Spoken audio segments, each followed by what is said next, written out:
Bismillahirrahmanirrahim. Assalamualaikum warahmatullahi wabarakatuh.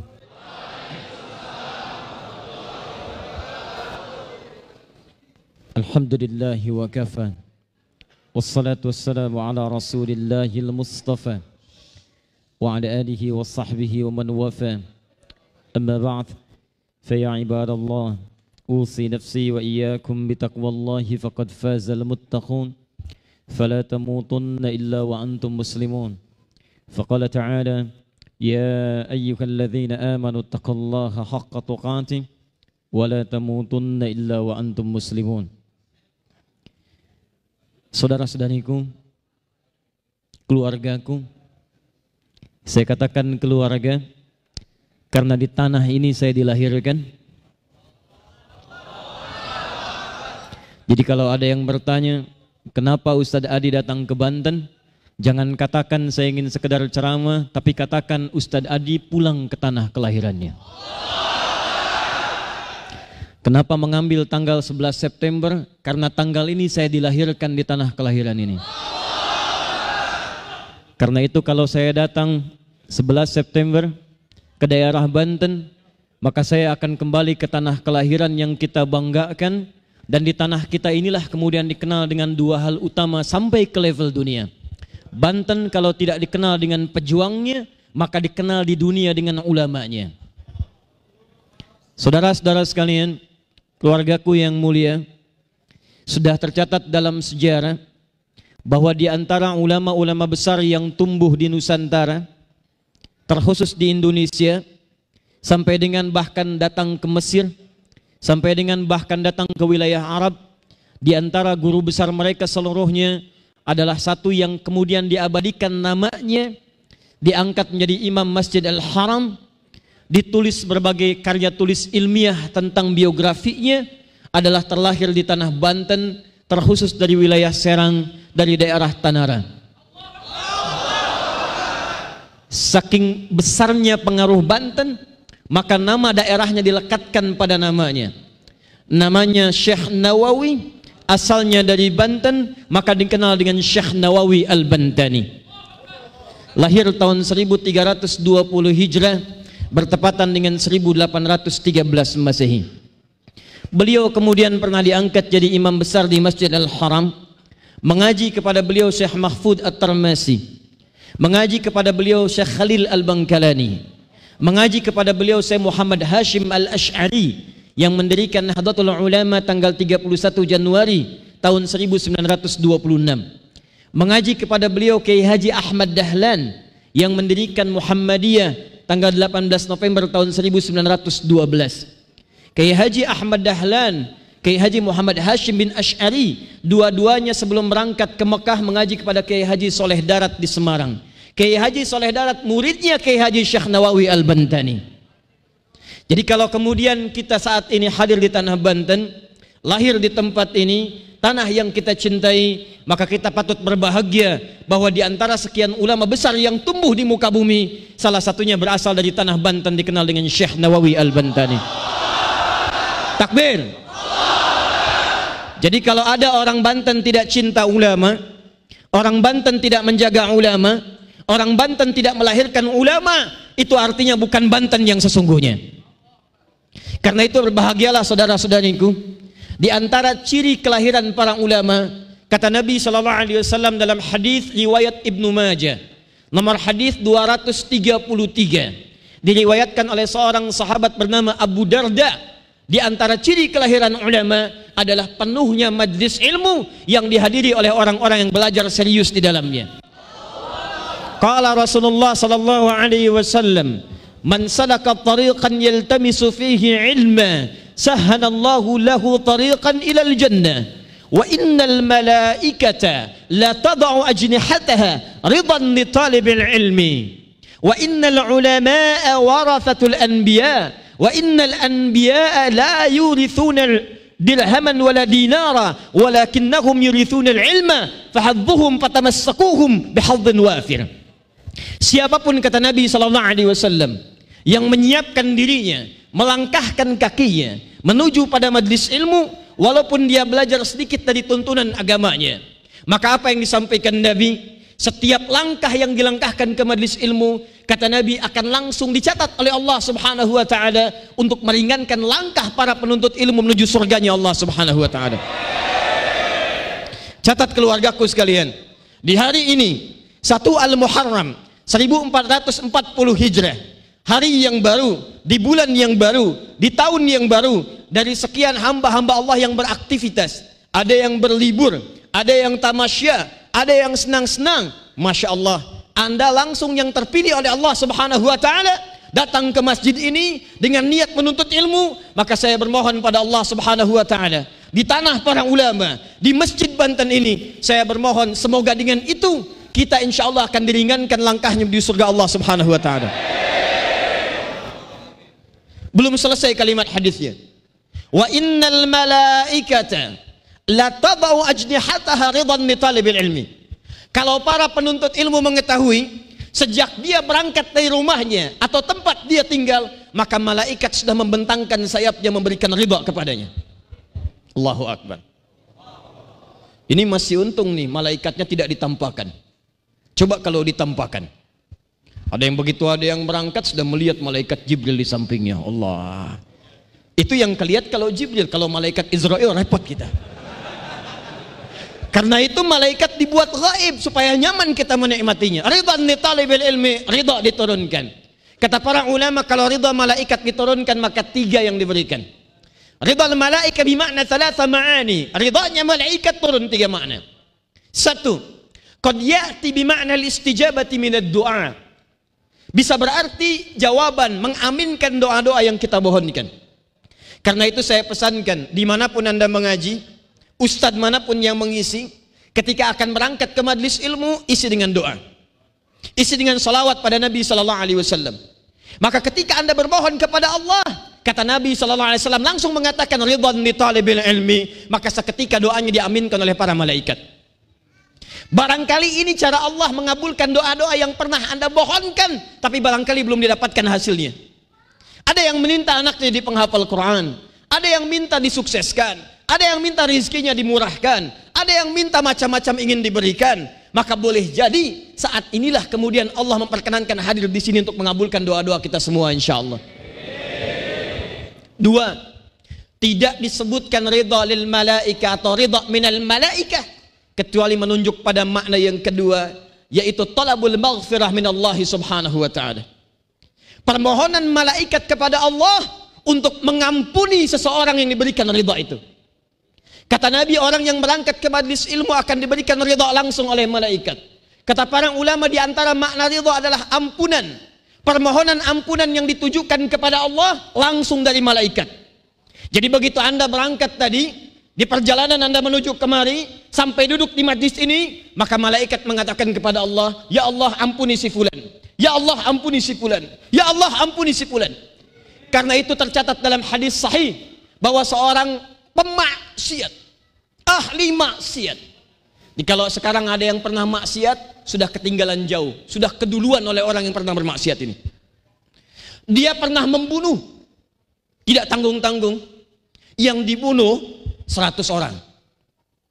Saya ulang, tidak tanggung-tanggung, yang dibunuh 100 orang. Bunuh orang pernah, mabuk sudah biasa, berkelahi sudah jadi harian. Jadi kalau ada orang Banten yang hadir di sini, tiap hari masih senang berkelahi, dia terlambat, sudah ada yang duluan. Dan ini lebih jagoan. Kalau ada yang datang ke sini pernah mabuk, dia terlambat, keduluan, dan ini lebih jagoan.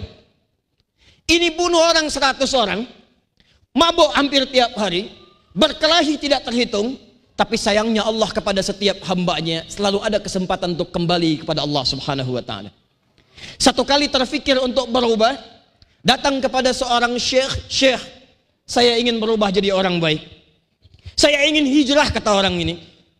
Kata ulama ini disampaikan, Masya Allah, tidak ada orang yang tidak punya peluang jadi orang baik. Kamu itu sebetulnya baik, kamu sebetulnya baik, kamu menjadi begini bukan kamu tidak bisa baik, tapi lingkungan kamu yang membuat kamu tidak bisa berubah baik. Pindah kamu ke tempat itu, belajar dulu kepada Syekh Fulan, datangi majlis ilmunya. Datang ke majelis ilmu, belajar darinya, perbaiki dirimu, baru kembali ke tempat kamu asal untuk berdakwah kepada mereka.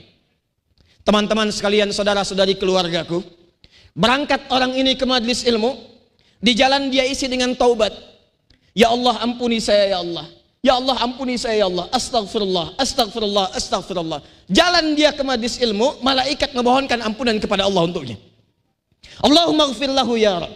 Allahumma ighfir lahu ya Rabb. Ya Allah, ampuni orang ini ya Allah. Ampuni orang ini ya Allah. Ampuni orang ini ya Allah. Baru sampai setengah perjalanan, belum sampai ke tempat tujuan, belum tiba di majelis ilmu, tiba-tiba maut datang lebih cepat dari apa yang dia duga. Wafat di jalan, meninggal di pertengahan, belum sampai ke majelis ilmu. Pembunuh 100 orang, mabuk hampir tiap waktu, berkelahi jadi mainan keseharian, mau berubah datang ke majelis ilmu, wafat di tengah jalan. Apa yang terjadi? Diterima taubatnya, diaminkan permohonan ampun dari malaikat tadi, turun kemudian berita dari Allah Subhanahu wa taala, saya sudah ampuni dia, dan langkah kakinya menuju majelis ilmu menjadi amalan pertamanya. Kata Allah, udkhulal jannah, siapkan dia untuk masuk ke dalam surga. Dari kisah ini turun kemudian ayat ke-100 dari surah An-Nisa. Quran surah keempat ayat yang ke-100. Posisi paling kiri sebelah bawah di mushaf. Perhatikan kalimatnya, lihat ujung ayatnya. Wa may yakhruj min baitihi muhajiran ila Allahi war rasuli thumma yudrikul maut faqad waqa'a ajruhu 'ala Allah. Siapa yang bertekad ingin berubah jadi lebih baik, baru dia keluar rumahnya pengen berubah, ingin ikut tuntunan Allah, ingin mengikuti teladan Nabi, tiba-tiba belum sampai ke tujuan, wafat dia di tengah jalan. Kata Allah, faqad waqa'a ajruhu 'ala Allah. Saya sudah tuliskan pahalanya, saya ampuni dosanya, saya siapkan surga untuknya. Saya tanya pada teman-teman yang ada di sini, siapa yang pernah bunuh orang? Ayo angkat tangan. Gak apa-apa, ngacung aja, nanti saya kasih tunjuk polisi. Ada yang pernah bunuh orang? Ada yang pernah mabuk di sini? Ada yang senang berkelahi di sini? Perhatikan saudara-saudariku, yang pernah bunuh 100 orang bisa masuk surga. Yang pernah mabuk bisa masuk surga. Yang pernah sering kelahi bisa masuk surga. Tekad dia datang ke majelis ilmu, belum sampai wafat di jalan, bisa masuk surga. Masa Anda yang tidak pernah bunuh orang, yang tidak pernah mabuk, yang tidak suka berselisih, sampai di majelis ilmu, sudah duduk, siap belajar, nggak bisa masuk surga. Jadi kalau ada di antara yang tidak, kita di antara kita yang tidak masuk surga, kata Nabi, bukan surganya yang tidak siap, dianya yang tidak pengen masuk. Kullu ummati sayadkhulunal jannah, kata Nabi. Semua umatku akan masuk surga. Illa man aba, kecuali yang tidak pengen. Karena itu saya bermohon pada Allah Subhanahu wa taala, barangkali langkah kita diringankan, bermacet-macet kita datang ke sini, mengharap kita mendapatkan ridha Allah Subhanahu wa taala, gerah kita rasakan, keringat mulai mengalir, kipas angin tidak ada, AC terbuka luas, tidak ada masalah. Yang kita mohonkan ampunan dari Allah Subhanahu wa taala. Baik. 2. Jangan pikirkan yang tidak ada, yang ada saja kita nikmati. Sudah. 3. Tidak akan datang seseorang ke majlis ilmu mendapatkan ridha malaikat kecuali ada bagian ketiga yang dilimpahkan oleh Allah Subhanahu wa taala. Ini yang saya minta Anda untuk mohonkan pada Allah. Wa talabur rahmata minallahi subhanahu wa ta'ala. Para malaikat akan memohonkan rahmat bagi para penuntut ilmu. Dan di antara sekian rahmat itu, teruskan hadisnya, boleh jadi di antara sekian penuntut ilmu itu ada yang diharapkan kemudian menjadi pewaris para nabi, yaitu menjadi para ulama. Maka hadisnya mengatakan, wa innal ulama'a warathatul anbiya. Maka para ulama itu mereka adalah pewaris para nabi. Bagaimana seseorang jadi ulama? Bagaimana seseorang jadi pewaris para nabi? Maka hadisnya memberikan isyarat ketika dia sudah menikmati pelajaran di majlis ilmu. Allahu Akbar. Dari sekian waktu yang berlalu di Banten ini, hari ini kita diberikan kebahagiaan, banyak berkumpul kita di majlis ini. Barangkali ini tanda-tanda dari Banten kita kirimkan untuk pesan pada dunia. Kita kirimkan pesan hari ini untuk dunia, bahwa dari Banten sudah siap insya Allah anak cucunya menjadi ulama-ulama masa depan. Takbir. Baik. Tapi tidak cukup dengan amin. Kita mesti belajar dulu. Karena itu hari ini kita akan belajar. Waktu kita barangkali tidak panjang, begitu singkat, tapi pelajaran yang singkat ini insya Allah kita akan terapkan dalam kehidupan untuk merubah kita menjadi pribadi-pribadi yang lebih baik. Siap insya Allah? Baik, mari kita mulai. Saya sampai jam berapa ini? Oh baik, silahkan, gak ada masalah. Sampai sore boleh ya, sampai malam gak ada masalah. Ini tempat kelahiran saya. Cuman tetap saya sampai jam 10:30. Anda mau sampai malam silahkan. Ayo kita mulai. Saya berdiri saja ya, ya supaya lebih banyak mudah berinteraksi dan terlihat. Baik, hari ini tema kita yang kita bahas adalah tentang bagaimana pesan-pesan berhijrah dari Al-Quran dan Sunnah Rasulullah SAW. Tapi satu hal dulu yang harus kita kaji. Pertama, apa itu hijrah? Jangan-jangan kita sering bahas sesuatu tapi tidak mengerti apa yang akan kita bahas itu. Karena itu para ulama kita sebelum memulai pembahasan seringkali memunculkan dalam kitab-kitab mereka apa yang disebut dengan ta'rif, definisi. Kalau kita ditanya, Ustaz, apa itu hijrah? Apa pengertian hijrah? Apa makna dari hijrah? Maka para ulama hanya memberikan penjelasan yang sangat singkat tapi maknanya begitu padat. Kalau disebutkan hijrah, maka tidak ada makna lain dalam syariat kecuali berpindah pada satu keadaan atau kondisi yang disukai dan dicintai oleh Allah Subhanahu wa taala. Berpindah pada satu keadaan atau kondisi yang disukai dan dicintai oleh Allah Subhanahu wa taala. Awas, hati-hati, jangan salah paham. Hijrah itu tidak selalu maknanya pindah tempat. Kalau Anda berpindah tempat tapi menuju pada tempat yang tidak disukai oleh Allah, maka itu tidak disebut hijrah dalam bahasa Arab. Orang Arab menyebutnya dengan intikal, hanya sekedar pindah tempat saja. Anda tinggal di Banten, rumah dekat masjid, peluang ke masjid banyak, rajin ibadah ke masjid, rajin ikut pengajian, rajin ikut ta'lim. Tiba-tiba pindah tempat dari Banten, misal pindah ke daerah lain, misal pindah ke Bali, di tempat misalnya satu daerah yang kebetulan jauh dari masjidnya. Masjidnya jauh, tempat taklim tidak ditemukan, sehingga membuat kebiasaan Anda berubah. Tadinya dekat dengan masjid, sekarang jauh dari masjid. Tadinya rajin ke masjid, sekarang jarang ke masjid. Maka yang seperti itu belum disebut dengan hijrah dalam pengertian syariat. Di hijrah tidak harus selalu pindah tempat, tapi merubah keadaan kita lebih dekat dengan Allah Subhanahu wa taala. Contoh, saya berikan gambaran di sini. Ini kelihatan tidak? Tidak, belum saya tulis, bagaimana bisa kelihatan? Ya, saya tulis dulu, baru kelihatan. Ya. Hijrah itu tetap membuat kita rasional. Tidak ada orang hijrah langsung jadi hebat. Ya. Kelihatan? Belum. Nah, itu dia. Nih contoh, Anda tinggal di sini. Di sini masjid. Ini speaker masjid, ngadapnya ke rumah Anda begini. Ini rumah, ini masjid nih. Jarak rumah ke masjid cuma 5 meter. Speaker masjid ngadapnya ke rumah, langsung di kamar Anda di sini. Tapi rumah sudah dekat masjid, kendaraan punya, sepeda ada, motor lengkap, mobil juga ada, masjid dekat, speaker ngadap ke rumah, tapi belum ada getaran untuk sholat di masjid. Yang paling aneh, yang jaraknya 500 meter, tidak punya sepeda, motor apalagi, mobil mimpi pun tidak, masih bisa menggunakan kakinya untuk jalan ke masjid. Ini yang 5 meter, jarak rumahnya dekat, kendaraan lengkap, speaker ngadap ke rumah, belum tergerak ke rumah untuk kedatang ke rumah Allah Subhanahu wa taala. Azan tiap hari berkumandang, 5 waktu diperdengarkan. Apa jawabannya? Allahu Akbar, Allahu Akbar. Tahu kayak kemarin? Tahu. Besoknya azan lagi, Allahu Akbar, Allahu Akbar. Kecilin dikit dong volumenya.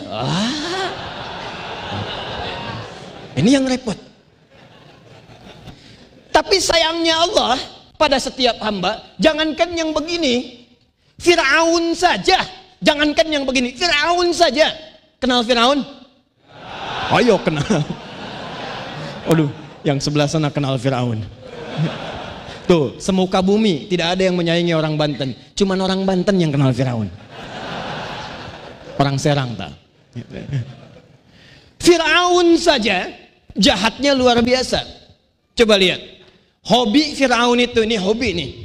Hobi Firaun, hobinya bunuh orang. Bunuh orang. Dahsyat kalimatnya. Quran surah kedua Al-Baqarah ayat 49, paling kiri sebelah atas. Cara bunuhnya itu bukan main-main. Jadi kalau ada pembunuh sekarang, dia telat. Ketinggalan zaman dia. Keduluan. Dan dia tidak kreatif. Makanya kalau mau jadi pembunuh, mendingan gak usah. Sudah ada yang duluan. Bagaimana cara bunuhnya? Lebih kejam. Wa idh najjaynakum min ali fir'aun yasumunakum su'al 'adzab yudzabbihuna abna'akum. Firaun dikabarkan oleh rahibnya. Firaun tinggal itu di masa Nabi Musa alaihi salam. Nabi Musa itu jaraknya ke Nabi Muhammad sallallahu alaihi wasallam 2000 tahun. Jarak Nabi Isa ke Nabi Muhammad 600 tahun.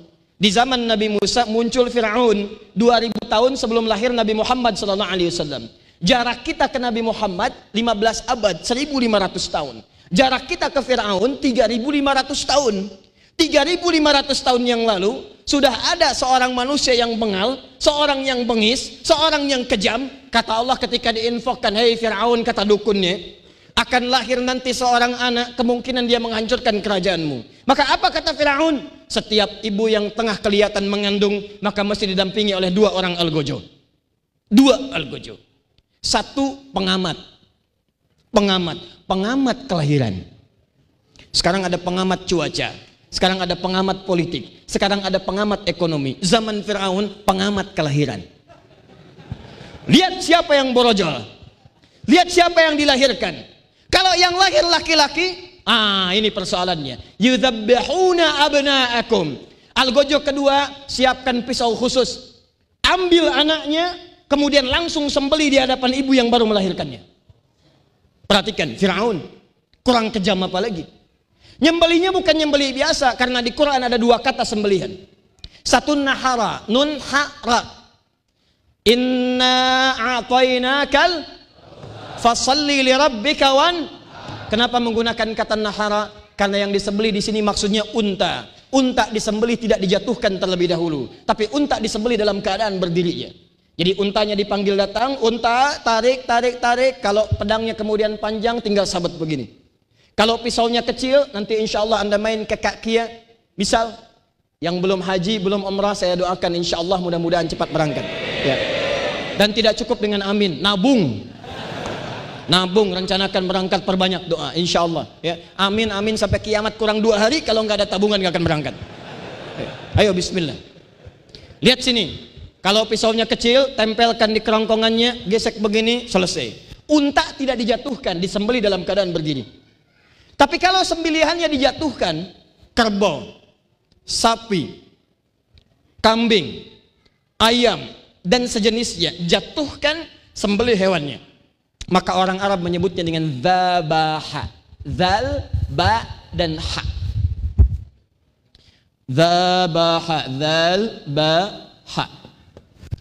Kelihatan? Tidak, saya besarkan. Dzal, ba, ha, dza, ba, ha. Kelihatan? Teng-tengan mentek kadele euy. Kadele bahasa Banten dah. Ya, kalau kemenet sedikit kadelek. Udah, kalau ambil Sunda yang paling halus, katinggal. Lihat, dzabaha. Jatuhkan hewannya, sembelih kemudian. Tapi kalau disembelihnya berkali-kali begini, gorok, itu pakai tasydid di atas huruf ba-nya. Dzabbaha pakai tasydid. Perhatikan sini. Saya mau tunjukkan bagaimana Nabi Muhammad SAW mengajarkan kita menyembelih dalam sembelihan hewan. Kata Nabi, "Idza dzabhtum fa ahsinudz dzibha." Kalau Anda satu saat akan menyembelih hewan kurban atau hewan lain yang diperkenankan, maka baguskan sembelihan. Dzibhah itu maksudnya sekali potong, sekali gesek, jatuhkan hewan, sekat sekali begini, selesai. Kata Nabi, jangan zolimi hewannya. Makanya dalam aturan Islam kemarin Idul Adha itu nggak boleh nyembelih hewan yang satu di depan hewan lain yang belum disembelih. Anda ingin nyembelih kambing, kambing satu belum disembelih, lalu Anda katakan kandidat selanjutnya lihat sini, nih ya, siap-siap, itu nggak boleh. Dosa Anda. Lihat, sama kambing saja diminta berbuat baik, apalagi sama pemilik kambingnya. Tuh, berarti benar tuh. Sama hewan saja diminta baik, apalagi dengan manusianya. Tapi kalau berkali-kali digorok begini, maka tambahkan tasydid di depan huruf banyak, dzabbaha. Gorok berkali-kali. Kalau jadi kebiasaan, rubah ke bentuk mudhari, yudzabbihu. Kalau banyak yang nyembeli, yudzabbihuna. Ini kejamnya pasukan Firaun, bukan sekedar disembeli. Ambil bayinya, jatuhkan ke tanah, gorok berkali-kali di hadapan ibu yang baru melahirkannya. Yudzabbihuna abna'akum. Kalau yang lahir perempuan, wa yastahyuna nisa'akum, bebaskan. Yang laki-laki sembeli, jatuhkan di hadapan ibu yang baru melahirkannya. Firaun. Firaun bukan sembarangan, tersinggung dikit eksekusi. Betul. Ini kalau lihat Mas tuh yang nggak pakai peci itu, datang Firaun.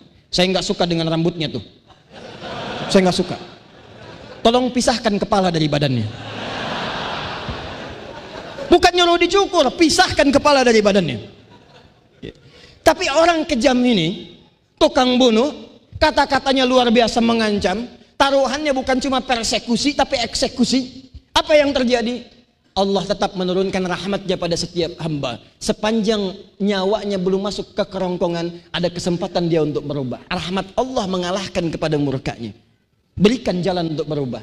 Teman-teman, apa yang terjadi? Langsung dikirimkan 2 orang nabi sekaligus. Buka Quran surah ke-20 ayat 43 sampai 44, surah Toha. 2 orang nabi langsung diturunkan. Perhatikan kalimatnya. Idhaba ila fir'auna innahu tagha. Musa dan Harun, pergilah kepada Firaun, sekarang dia sudah mulai menyimpang dari kekuasaannya. Hati-hati, penyimpangan kekuasaan itu melahirkan bencana dalam kehidupan. Jadi kalau ada orang dititipkan kekuasaan ingin menyimpang, dia mesti mikir bahwa penyimpangan itu akan melahirkan bencana dalam karirnya. Yang sudah duluan namanya Firaun. Kalau ingin bersaing, gak usah berlomba, gak akan menang dengan Firaun. Nah, persoalannya adalah, perhatikan kalimatnya. 2 nabi dan rasul, 2 nabi, 1 rasul, 1 nabi. 2 nabi, Musa dan Harun, pergi kepada Firaun, dia sudah mulai menyimpang. Kita saja umat akhir zaman, nabinya cuma 1, gak pernah lihat. Ini Firaun, nabinya 2, langsung kelihatan. Apa kata Allah? Teruskan ayat 44. Idhaba ila fir'auna innahu tagha. Lihat kalimatnya. Faqula lahu qawlan layyina la'allahu yatadhakkaru aw yakhsha. Datanglah pada Firaun, katakan kepadanya dengan lemah lembut. Dakwahi dengan lembut.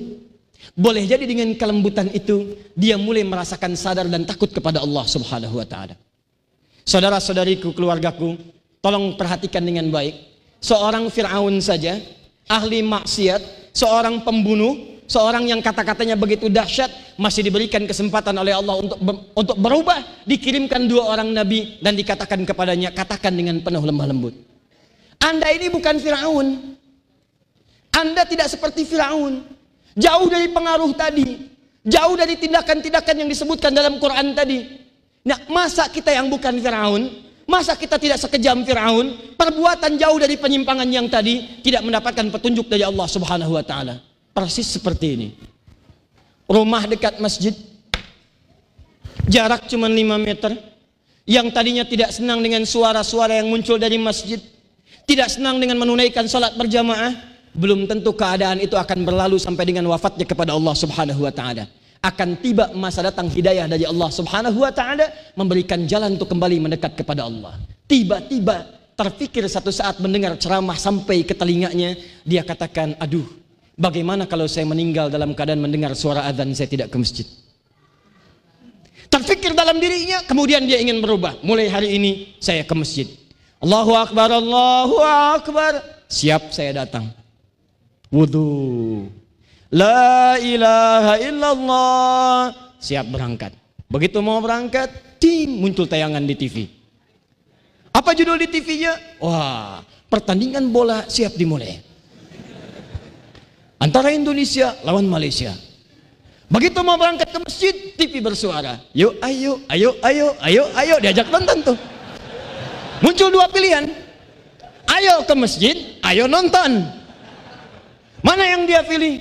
Saya mau berubah, saya mau berubah. Saya tetap akan ke masjid. Bismillah. Begitu mau berangkat, ya, umpan 378, umpan berkelok, umpan dibagi-bagi.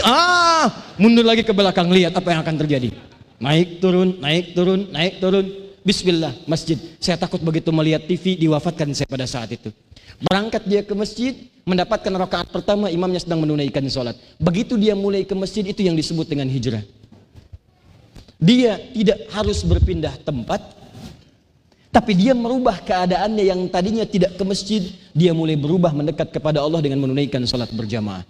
Jadi hijrah itu tidak harus pindah tempat, tapi merubah keadaan kita lebih dekat dengan Allah Subhanahu wa Ta'ala. Kalau di tempat itu kita sulit berubah, Anda kerja di pekerjaan Anda sulit untuk mendekat kepada Allah. Mau sholat susah, mau izin Jumatan susah, mau beribadah sulit, mau baca Quran tidak punya kesempatan. Maka Anda berpikir bagaimana caranya saya menemukan pekerjaan yang baru yang lebih dekat dengan Allah Subhanahu wa Ta'ala. Rizki kita sudah diatur, surga kita itu yang belum jelas. Jadi mau Anda kerja dimanapun, begitu keringatnya keluar, rizkinya turun. Anda berpikir saya mesti pindah. Begitu Anda pindah ke pekerjaan yang membuat Anda dekat dengan Allah, itulah yang kemudian disebut dengan hijrah. Paham sampai sini? Pilih mana? Gaji 10 juta tapi susah sholat, atau gaji 100 ribu tapi nyaman sholat. Tidak ada pilihan ketiga, gak usah milih. Satu atau dua. 10 juta susah sholat, 100 ribu gampang sholat. Pilih mana? Tuh kan, 10 juta sholat. Ayo kembali. Jadi yang disebut dengan hijrah yang pertama, saudara-saudariku sekalian, hijrah itu berpindah keadaan, kebiasaan pada sesuatu yang disukai oleh Allah Subhanahu wa Ta'ala. Ini Masya Allah, kita hadir di pemerintahan wilayah kota, ada Pak Wali Kota, ada Wakil Wali Kota, ada bagian tata ruang dan sebagainya.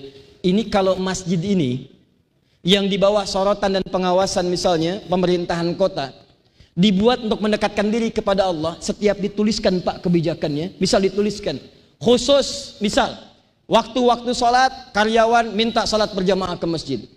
Itu setiap yang datang ke masjid dengan surat itu saja, jangan dilihat berapa banyak yang ke masjid. Satu orang ke masjid karena surat tadi, walaupun sifatnya tidak memaksa, hanya anjuran, satu orang ke masjid, maka berlaku hadis Muslim nomor hadis 1387. Apa bunyinya? Perhatikan kalimatnya. Man dalla ala khairin falahu ajruhu mithla ajri fa'ilih min ghairi an yanqusa min ajrihi syai'.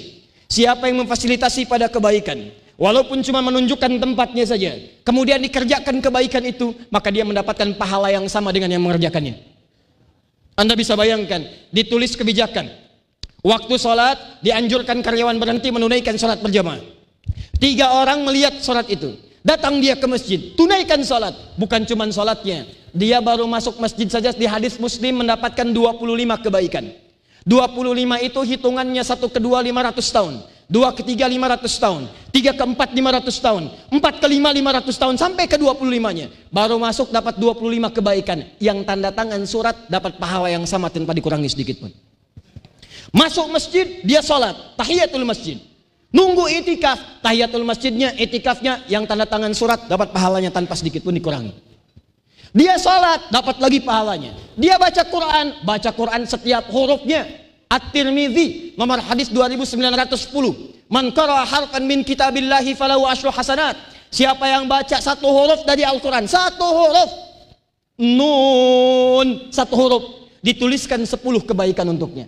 10 yang tanda tangan surat dapat pahala yang sama.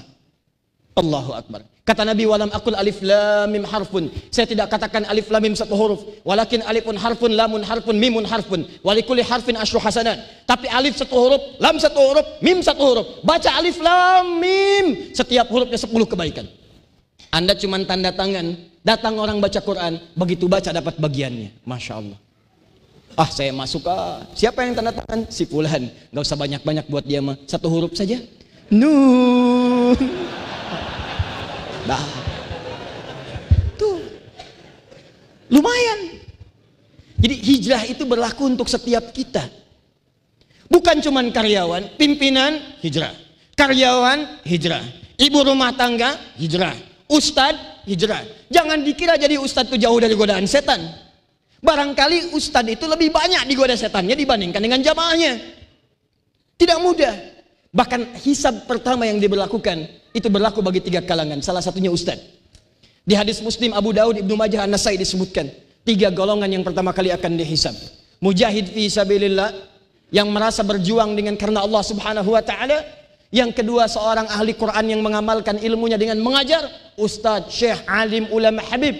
Dan yang ketiga adalah orang kaya yang kelihatan sering menyumbang, berdema dan sebagainya. Dihisab oleh Allah Subhanahu wa taala. Ketiganya mengatakan, kami kerjakan karena Allah, karena Allah, karena Allah. Kata Allah, kadzdzab, kadzdzab, kadzdzab. Bohong kamu, bohong kamu, bohong kamu.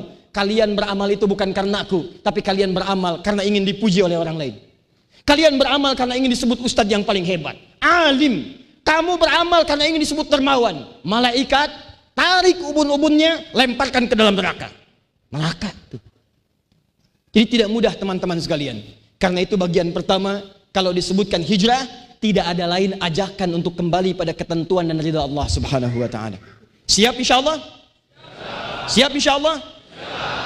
Mulai hari ini, besok hari pertama kerja, tinggalkan semua yang tidak disukai oleh Allah Subhanahu wa taala. Masuk ke kantor, Pemkot, mulai duduk, karyawan siap, datang seorang ngajukan proyek, Pak, tanda tangan Pak. Baik, mana? Lihat. Wah, ini apa yang nggak jelas nih? Oh, itu bukan tidak jelas Pak, jelas sebetulnya Pak, itu komisi Pak ini. 300 juta Pak, lumayan. Kemarin-kemarin itu masa lalu, sekarang saya sudah berhijrah. Simpan saja, tolong simpan. Tangan orang tahiyat tidak akan pernah berbuat maksiat. Saya malu sama Allah. Setiap tahiyat saya katakan asyhadu an la ilaha illallah. Telunjuk ini diangkat. Sekarang Anda tawarkan maksiat, ambil kembali. Saya takut ketika tanda tangan saya diwafatkan oleh Allah Subhanahu wa taala. Tolong ambil. Tapi Pak, katanya kalau ditolak naikannya di 3 miliar. Saya istikharah dulu ya. Oh, istikharah dulu, masa Allah. Itu belum kuat namanya. Jadi kalau kita sudah mantap, sudah, yang jelek tinggalkan. Yang baik itu yang kita ambil karena Allah Subhanahu wa taala. Siap? Ingat, dalam maksiat tidak ada istikharah. Dalam maksiat tidak ada istikharah. Termasuk dalam sesuatu yang sudah diyakini, jangan istikharah. Kalau Anda sudah yakin mantap, jangan istikharah. Ketika istikharah jadi pusing lagi. Istikharah itu pada sesuatu yang belum kita yakini dengan mantap, minta kepada Allah, tunjukkan di mana pilihan yang sesungguhnya mesti saya ambil. Anda mau menikah, tiba-tiba calonnya kelihatan, selalu condong pada 2 orang. Dua, bekal cuma cukup untuk 1. Kan yang condong kepada 2. Mana yang harus saya ambil? Tiba-tiba Anda sholat kemudian 2 rakaat, minta ditunjukkan kepada Allah mana yang lebih mendekatkan kepada ridhamu ya Allah. Malam Anda bermimpi dengan salah satu di antara keduanya. Anda tanya tiba-tiba kepada perempuan itu, adek mau kemana? Dia jawab, ke hatimu. Nah, misalnya tanda tuh, sudah berarti Anda dengan itu condong kepada dia. Ambil. Tapi kalau 2 pilihan itu Anda sudah condong, mantap pada sini, siap, lebih dekat dengan Allah, kuat, jangan istikharah lagi. Begitu istikharah bingung Anda. Paham sampai sini? Ya, kenapa nyambungnya ke situ? Nah, ini 1 hijrah. Sebentar, ini baru mukaddimah nih, kita belum mulai nih, ya. Kita belum mulai. Hijrah. 1 selesai. Sekarang yang kedua. Bagaimana cara mengukur seseorang berhasil hijrahnya? Hijrah kita sudah paham. Sekarang bagaimana mengukur seseorang itu berhasil hijrahnya? Kata para ulama ahli sirah, tarikh Nabawi, sejarah tentang perjalanan kehidupan Nabi sallallahu alaihi wasallam yang mempelajari sejak Nabi dilahirkan sampai kemudian tumbuh, dipilih jadi nabi, diangkat jadi rasul, berdakwah, pindah kemudian hijrah ke Madinah. Maka diamati oleh para ulama, setidaknya ada 4-5 indikator seseorang dikatakan berhasil menunaikan hijrah. Nabi dari Mekah hijrah ke Madinah. Begitu pindah ke Madinah terjadi perubahan dalam kehidupan Nabi dan para sahabat-sahabatnya. Apa perubahan itu? Itulah indikator keberhasilan hijrahnya seseorang di hadapan Allah Subhanahu wa taala dan Rasulnya. Kita keluarkan 5 indikator ini, Kita siapkan diri kita dan kita ukur mulai hari ini. Kalau saya ingin berhijrah, berarti ini ukuran yang pertama dan selanjutnya. Siap kita pelajari insyaallah? Takbir. Baik. Saya coba tuliskan satu-satu, nanti kita mulai kemudian terangkan dengan detail dan semoga Allah berikan kemudahan untuk menerangkannya. Baik. Saya tidak ada masalah. Ini hari kelahiran saya. Pertama saya ke Banten, ke Serang. Pertama saya datang di hari yang pertama, di bulan yang pertama, di tahun yang pertama 1440 Hijriah. Jadi saya datang sendiri, nerangin sendiri, nulis sendiri, dan saya ngapus sendiri. Gak ada masalah. Kalau cuman gerah gak ada masalah. Padang mahsyar lebih panas daripada ini. Kalau ada yang kurang di masjid, jangan dikeluhkan, tanyakan, kita bisa bantu apa mengatasi itu. Wah, DKM karpetnya nggak bagus nih, nggak enak sholatnya. Anda bisa ngapain ke situ? Minimal kalau tidak bisa ganti karpet yang baru, cuci, bersihkan. Karena masjid itu rumah Allah, dititipkan kepada DKM untuk berkoordinasi dan disampaikan kepada kita untuk memakmurkannya. Tugas memakmurkan masjid bukan tugas DKM, tapi tugas setiap hamba yang beribadah di dalamnya. Siap insya Allah? Baik. Mudah-mudahan Allah berikan kebaikan. Saya nyumbang 50 juta untuk masjid ini. Silahkan gunakan untuk tambah kipas angin atau yang lain supaya lebih baik insya Allah keadaan masjid ini. Indikator yang pertama. 1. Orang yang berhijrah. 1 pengertian hijrah. Yang kedua indikator keberhasilan hijrah. Orang yang berhijrah, indikator pertamanya terjadi peningkatan dalam kualitas dan kuantitas ibadahnya. Ibadah meningkat. Apa yang meningkat? 1 kuantitas, jumlah. Yang kedua kualitas, keadaan dari ibadahnya. Contoh, maaf. Zaman Nabi SAW dalam masa yang ada di kota Mekah, ibadah sulitnya luar biasa, penuh dengan tekanan. Jangankan kelihatan mau sholat, kelihatan mau menuju rumah Muhammad SAW sudah menghadapi ancaman yang tidak biasa. Maka ketika Nabi SAW mulai hijrah ke kota Nabi, tadinya Yathrib, kota yang kotor, kota yang jorok, Nabi pindah ke sana berubah jadi Madinah Al-Munawwarah. Jadi kota munawwarah penuh dengan cahaya. Apa cahaya yang dimaksudkan? Bukan sekedar cahaya-cahaya nampak lebih terang, tapi cahaya-cahaya kebaikan yang hadir di sekitarnya. Apa yang terjadi? Yang dilakukan pertama kali oleh Nabi SAW membangun masjid untuk memberikan kenyamanan dalam ibadah. Yang tadinya sulit menunaikan salat-salat fardu, sekarang jangankan fardunya, yang sunnahnya pun nyaman dikerjakan. Tahajud nyaman, duha dikerjakan, syuruk jalan, puasa nyaman, meningkat ibadah luar biasa, tenang disampaikannya. Makkah susah, hijrah ke Madinah, ibadah meningkat. Jadi kalau ada di antara kita ingin mengatakan saya ingin berhijrah, saya ingin berubah, maka tanda yang pertama bukan nampak saja pada keadaan tampilannya. Maaf. Hijrah bukan menjadikan pakaian Anda berubah, tapi peningkatan ibadah itu yang dilihat oleh Allah Subhanahu wa taala. Perempuan jilbab panjang, perempuan pakaian bagus, tapi ibadahnya tidak meningkat, belum sempurna hijrahnya di hadapan Allah Subhanahu wa taala. Laki-laki kemarin memakai pakaian yang ketat, sekarang menggunakan baju koko, rajin pakai sarung, tapi sarung cuma dipakai di kamar, tidak pernah digunakan untuk ibadah, maka hijrahnya belum sempurna di hadapan Allah Subhanahu wa taala. Paham sampai sini? Sekarang Ustadz, bagaimana cara mengetahui ibadah saya meningkat kuantitas dan kualitasnya? Contoh. 1. Di dalam Al-Quran, ukuran ibadah pertama yang harus dilihat bagi seorang yang berhijrah, tidak ada yang lain kecuali sholat. Perhatikan baik-baik. Kalau Anda sudah beriman kepada Allah Subhanahu wa taala, yakin dengan Allah, yakin akan meninggal, yakin akan dihisab, yakin akan kembali, maka kalimat iman pertama dalam Al-Quran disandingkan dengan satu amalan namanya salat. Quran surah kedua ayat yang ketiga. Ini kalimat iman pertama di Quran disandingkan dengan salat. Alladzina yu'minuna bil ghaib wa yuqimunas shalah. Perhatikan tulisannya. Lihat baik-baik, perhatikan tulisan salat dalam ayat ini. ada 3 jenis kata sholat yang dituliskan dalam Al-Quran. 1, lihat seperti ini, alif, lam, shad, lam, ta. 2, alif, lam, shad, lam, wawu, alif, ta maftuhah. Seperti Quran surah kedua Al-Baqarah ayat 238, paling kanan sebelah atas. Hafidhu 'alas shalawat. 3, alif, lam, shad, lam, wawu, fathah tegak, ta marbutah. Yang di Al-Baqarah ayat ketiga tulisannya masih seperti ini, yang saya kotaki. Alif, lam, shad, lam, alif, wawu, fathah tegak, ta marbutah. Mesti yang seperti ini. Bukan yang begini, tidak yang begini. Jadi kalau ada satu di antara Anda punya mushaf tulisannya yang seperti ini, maka cek kembali karena mesti seperti ini tulisannya. Insya Allah nanti saya kirimkan mushaf, insya Allah. Hari ini saya bawa 600 mushaf. Saya titipkan insya Allah. Nanti di masjid ini silahkan dibagikan. Yang lain nanti yang membutuhkan tolong dikoordinir oleh teman-teman. Nanti insya Allah kami kirimkan lagi ke Banten 2000 mushaf. Ya, nanti silahkan dibagikan.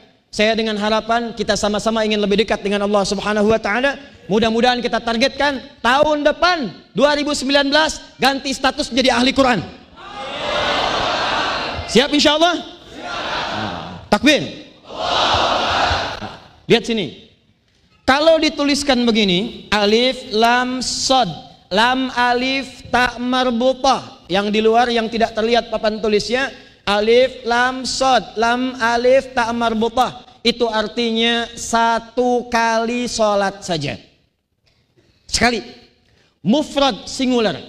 Mufrad singular. 1 tunggal, single. Jomblo.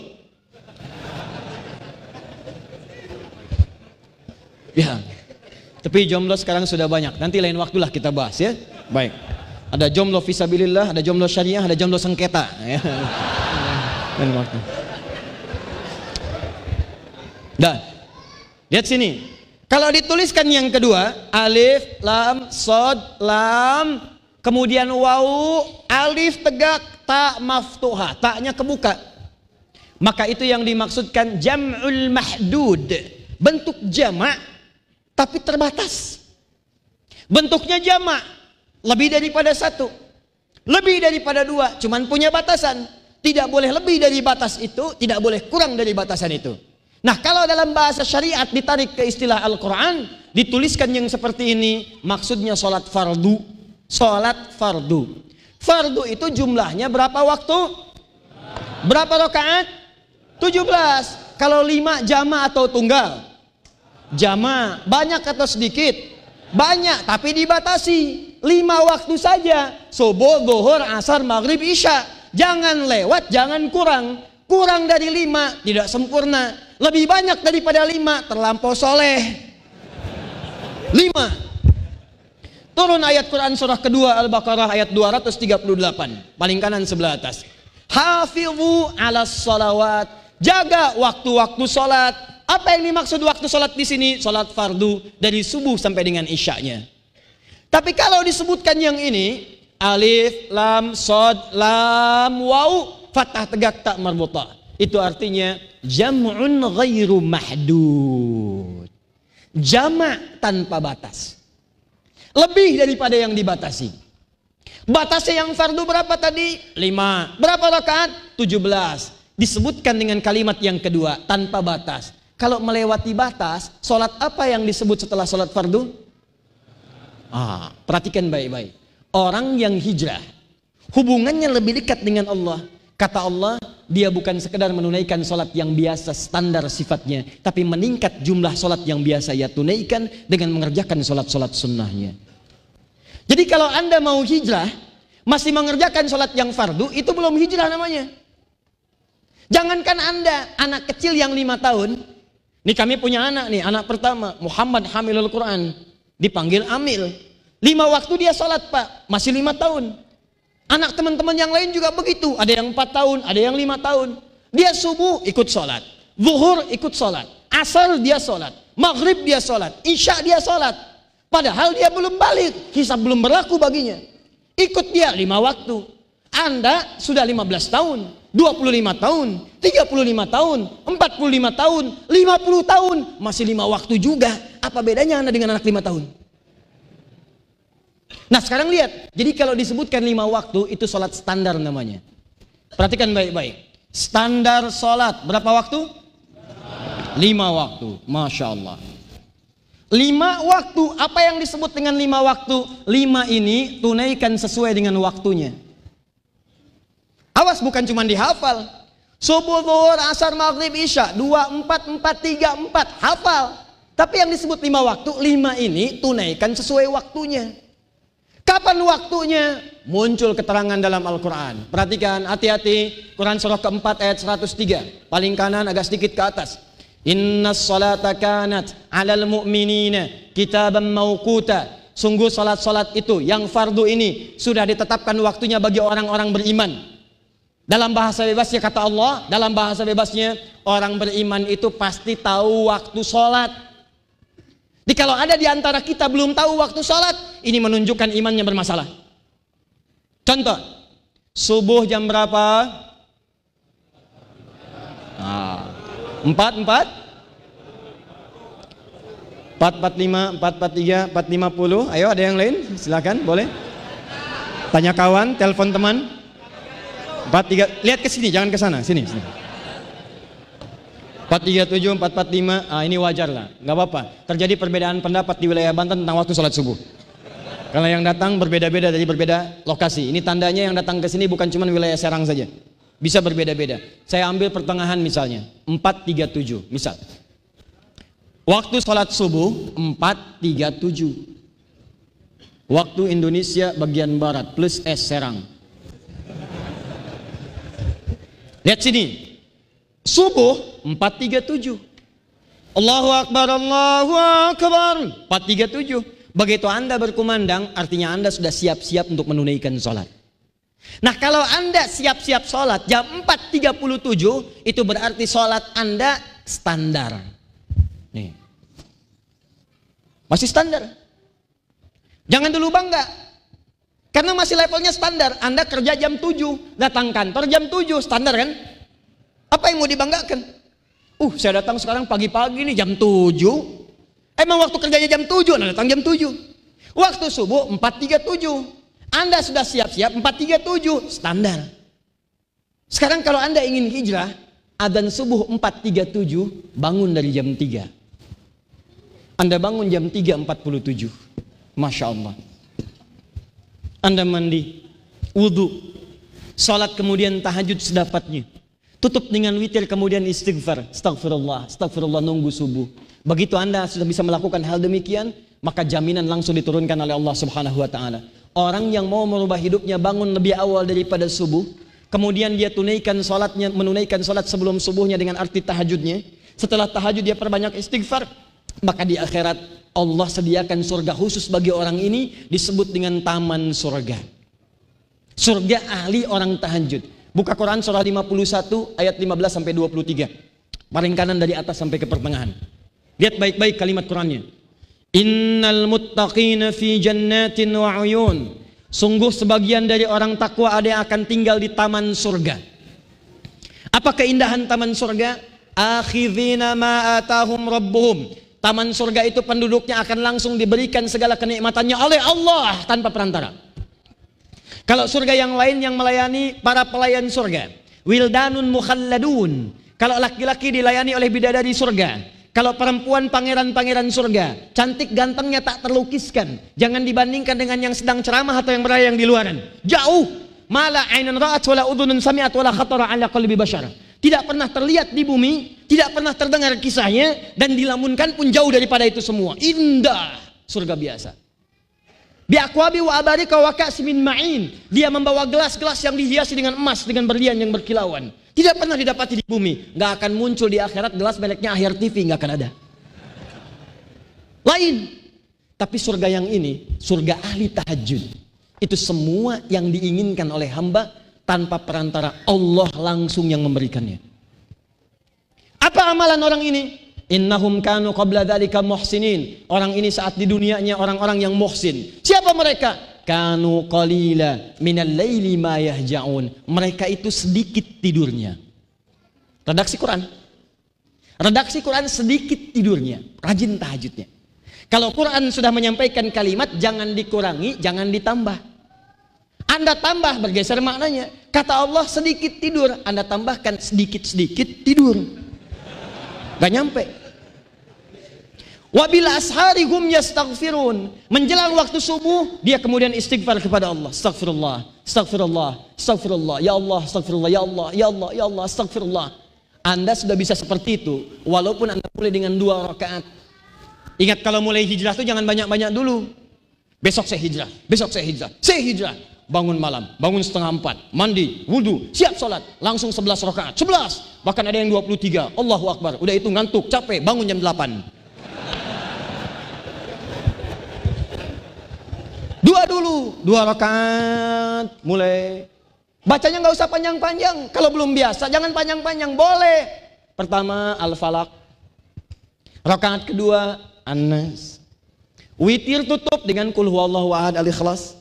Saya ikhlas, ya Allah ini saya ikhlas. Tutup 1 rakaat, selesai. Istighfar. Kalau sudah enak, besoknya tambah lagi 4 rakaat, witir 1. Enak 6 rakaat, 8 rakaat, 11 rakaat, sempurnakan. Kalau sudah lebih enak, ada yang 23, ada yang 40, silahkan, nikmati. Itu menandakan Anda sudah mulai hijrah di sisi Allah Subhanahu wa Ta'ala. Nanti ya, saya katakan dari sekarang. Kalau kemarin-kemarin ketinggalan sholat fardu masih biasa. Allahu Akbar, Allahu Akbar. Udah adzan tuh, baru adzan belum qomat, tenang aja. Dulu. Begitu berubah, hijrah. Dulu fardu tertinggal biasa-biasa, nanti setelah hijrah, ketinggalan sholat sunnah, Anda bisa gelisah. Subuh 4.37, Anda bangun 4.30, 7 menit lagi, belum adzan. Begitu Anda bangun, Anda katakan, ya Allah saya terlambat, ya terlambat, padahal belum adzan. Akan ada suasana seperti itu. Jadi begitu Anda berpindah, bangun 3.47, sudah mulai menikmati ibadah, disitulah Anda menemukan Anda sudah berhijrah di hadapan Allah Subhanahu wa Ta'ala. Tapi kalau masih kebiasaan, apalagi dibalik, susah. Subuh 3.4, subuh jam 4.37, baru bangun jam 7.34.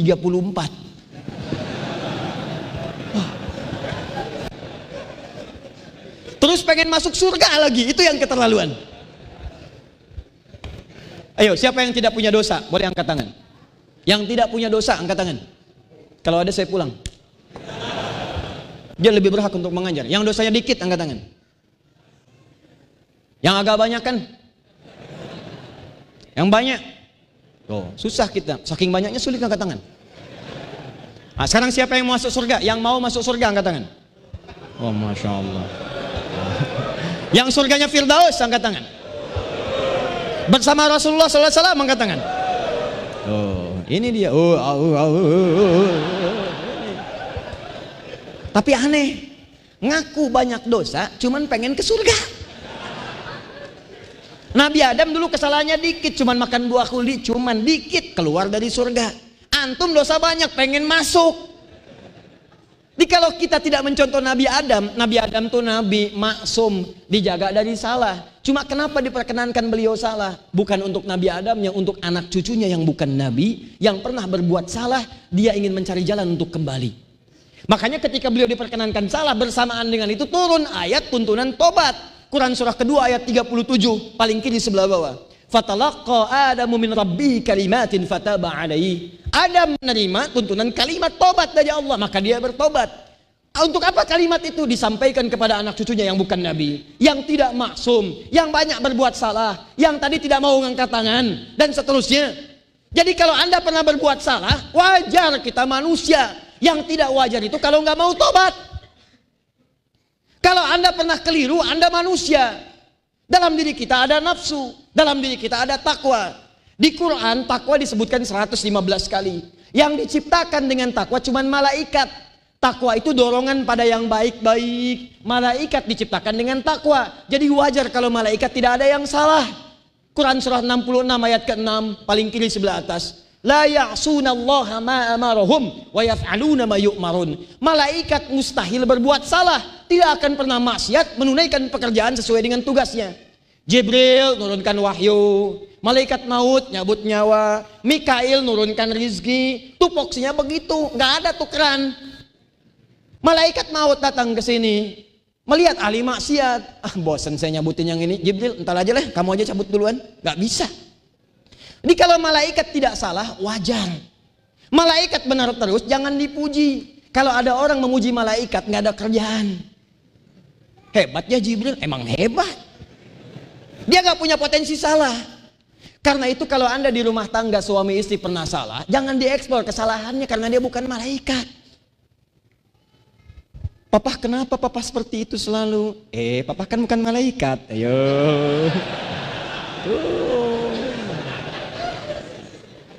Kita manusia. Lawan dari takwa itu nafsu. Makanya takwa disebutkan 115 kali di Quran, nafsu disebutkan 115 kali. Yang diciptakan dengan nafsu cuma satu makhluk, namanya hewan. Hewan, binatang. Binatang diciptakan dengan nafsu, dia nggak punya takwa. Makanya pada diri hewan tidak punya kecenderungan untuk berbuat yang beradab. Ada hewan yang beradab? Tidak ada. Ada hewan yang berakal? Tidak. Tidak ada kecenderungan berbuat baik. Jadi kalau hewan berbuat salah, jangan diolok-olok. Anda yang tidak punya kerjaan.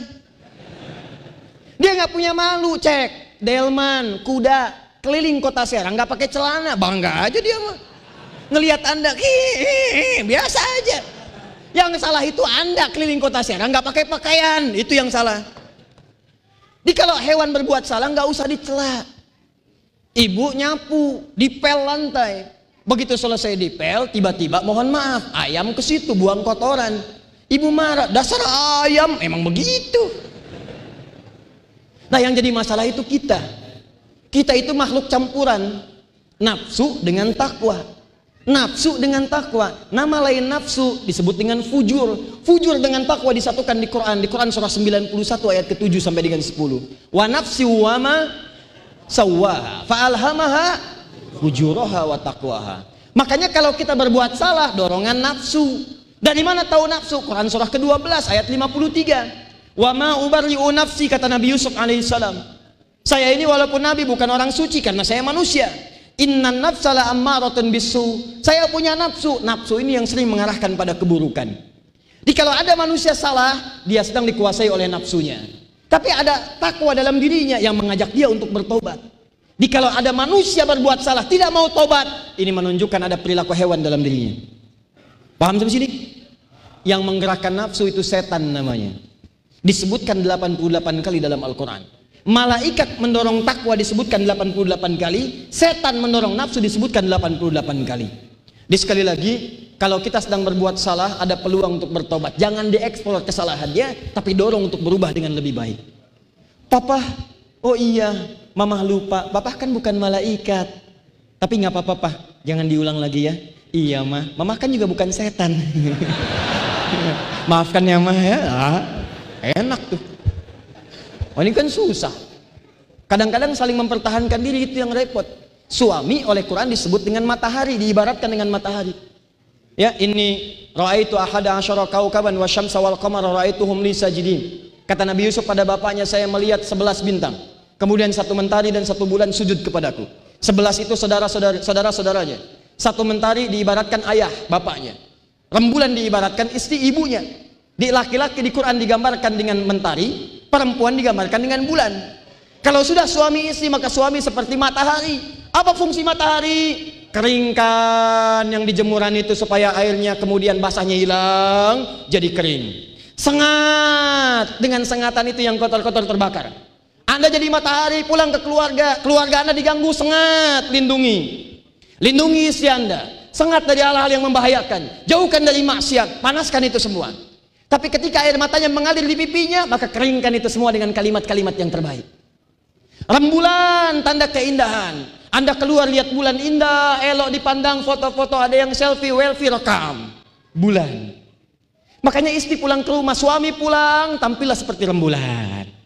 Datang, dandan, rapi, senyum, cantik, sambut. Pak, aku istrimu. Di suami pulang pakai daster, ya dandanan belum lengkap, macam-macam dan sebagainya. Biasa dulu, sekarang berubah. Sekarang lebih dahsyat lagi. Ada masalah sedikit datang, kamu kenapa? Emang kenapa? Ya ngelawan. Dengan kekuatan bulan aku menghukummu. Wah, repot. Sudah. Jadi mulai hari ini siap kita berhijrah? Siap. Maka sholatnya tidak cukup dengan fardu, tambah dengan apa? Catat ini pesan ulama kita. Termasuk guru-guru kita, termasuk ulama kita, termasuk syekhuna kita.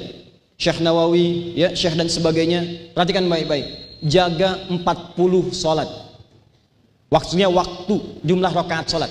40 jumlah rakaat sholat. Latihan yang 40 dulu ini. Dan ingat ya, masa dulu orang Banten dikenal dengan amalan ini. 40 rakaat sholat. 17 sholat fardu. Subuh 2, duhur 4, asar 4, maghrib 3, isya 4. 17. 11 tahajud. Standar salat malam. Dari mana dapatnya 11? Ini yang standar. Al-Bukhari nomor hadis 2008 sampai 2010. Paling kanan sebelah bawah dari hadis riwayat Sayyidah Aisyah radhiyallahu taala anha. Maka Rasulullah sallallahu alaihi wasallam yazidu fi Ramadan wala fi ghairi Ramadan ala 11 raka'atan.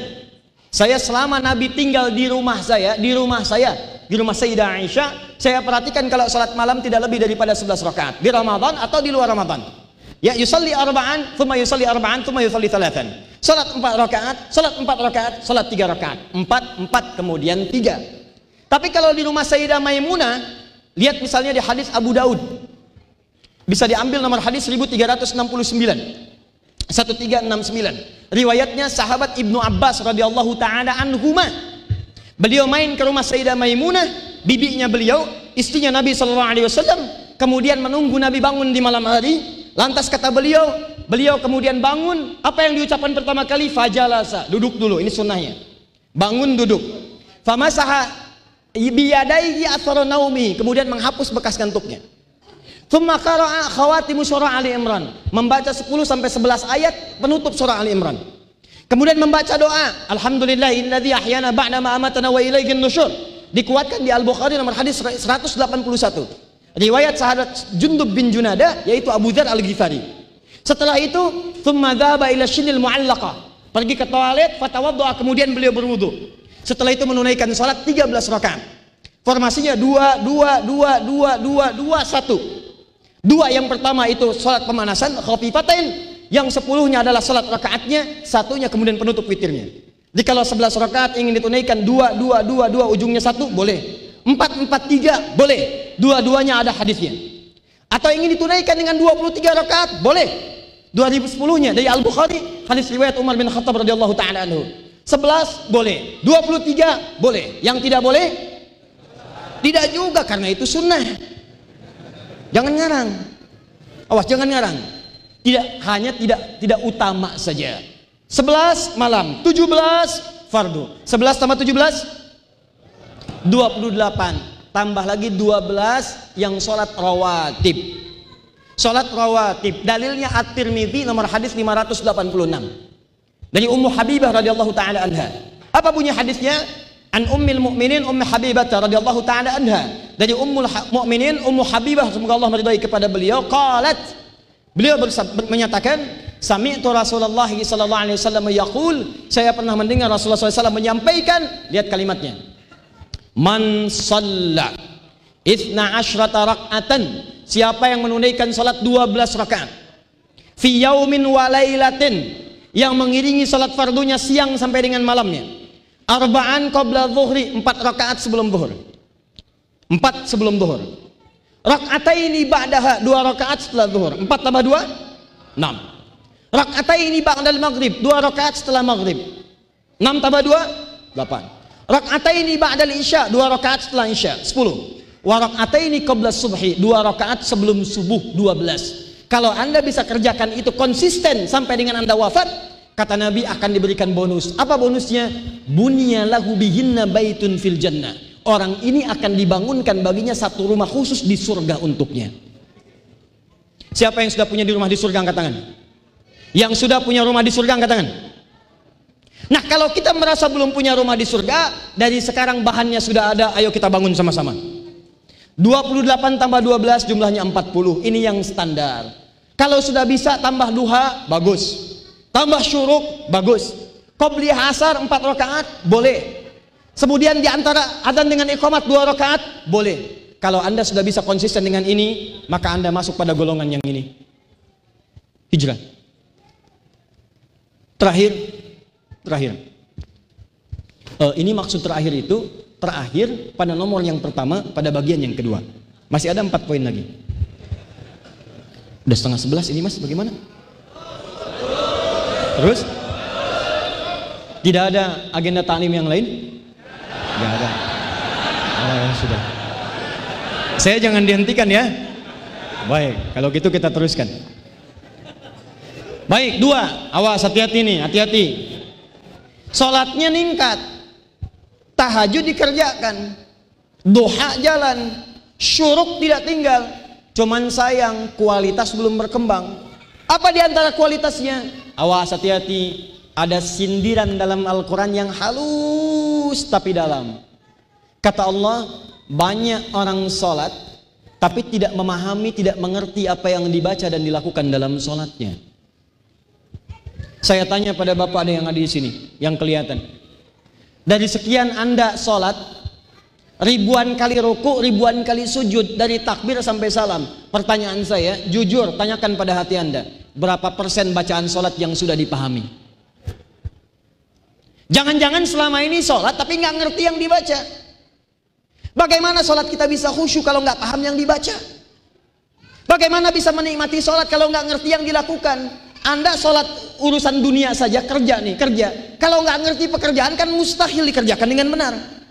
Urusan dunia yang sementara sampai kursus, training, ikut pelatihan, sekolah diikuti TK, SD, SMP, SMA, sampai ke S1, S2, S3, S4, kerupuk 2, dingin. Oh.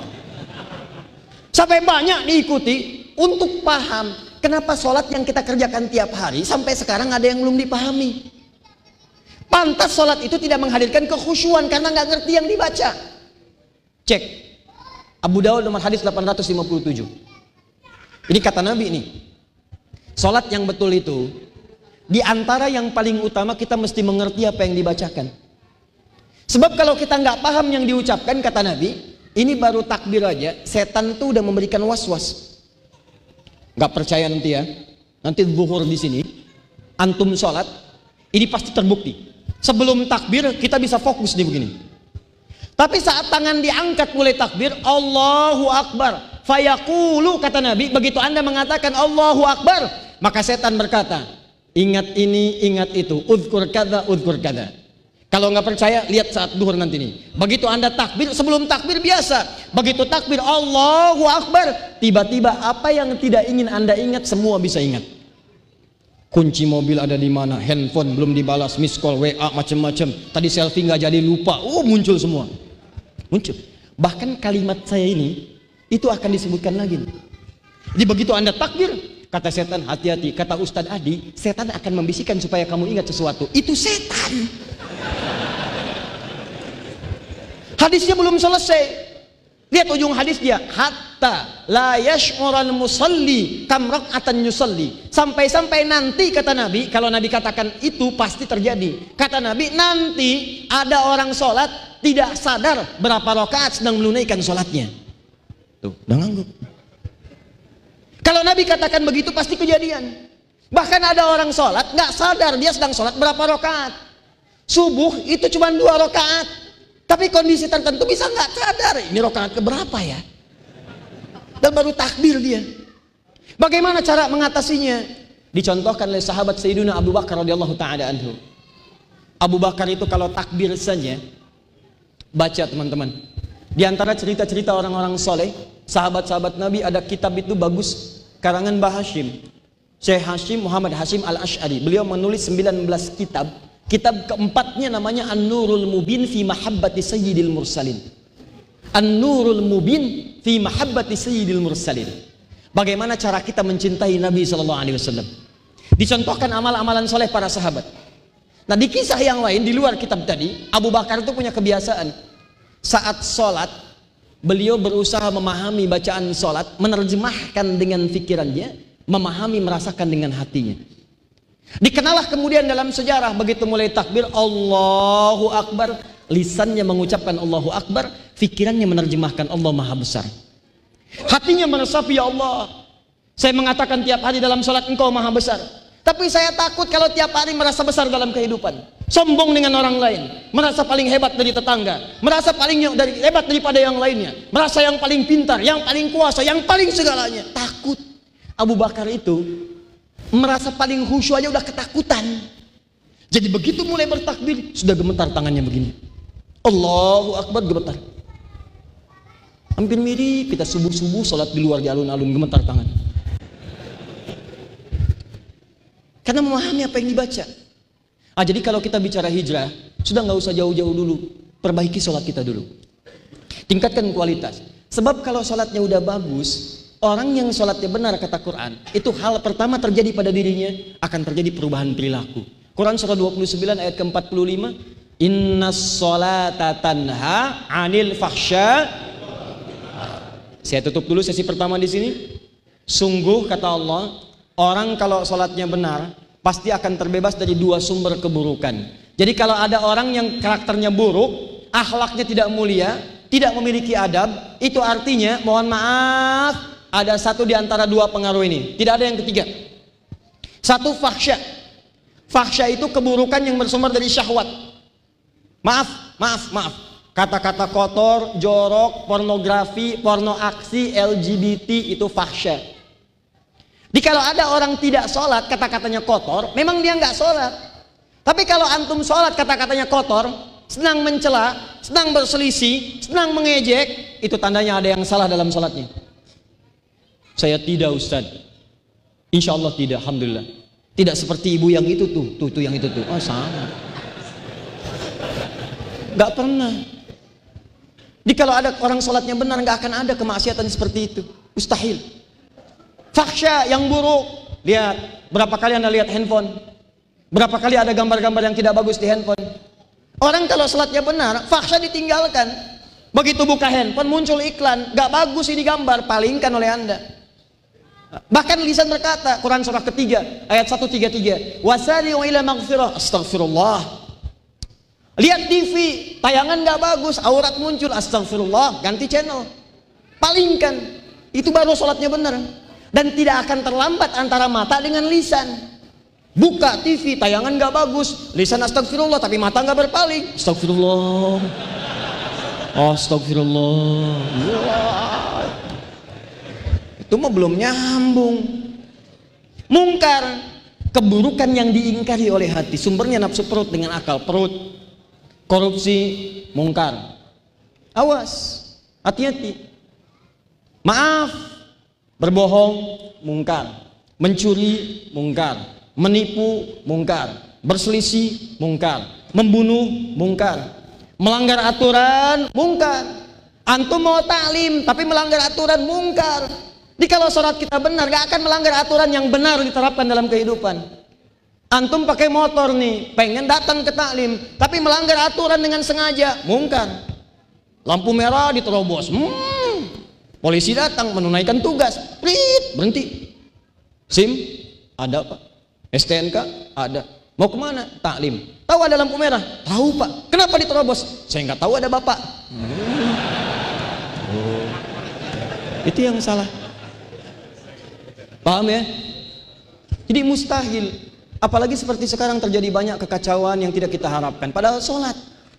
Kok bisa tiap hari orang lukai orang lain, dengar kita cerita, tembak orang, Allahu Akbar. Bom orang, Allahu Akbar. Ada yang salah dengan kalimatnya.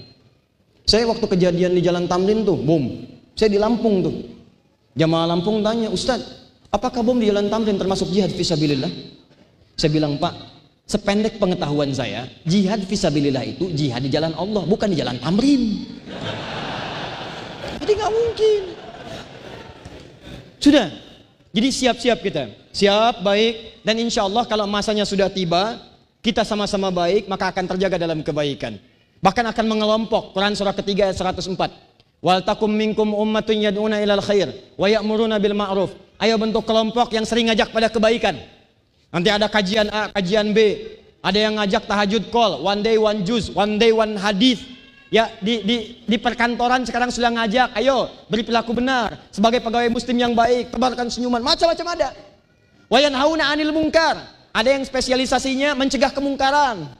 FPI bagian mencegah kemungkaran. Ini mungkar, ayo cegah. Ini mungkar, cegah. Jadi kalau ada yang sewot sama FPI berarti dia pelaku kemungkaran yang tidak pengen dicegah. Itu aja. Nggak pakai betul juga betul. Kalau ada orang mencegah kemungkaran, dia tidak suka, artinya orang itu senang dengan kemungkaran. Kalau ada orang ngajak kebaikan, tidak direspon, artinya orang ini tidak senang dengan kebaikan. Sederhana.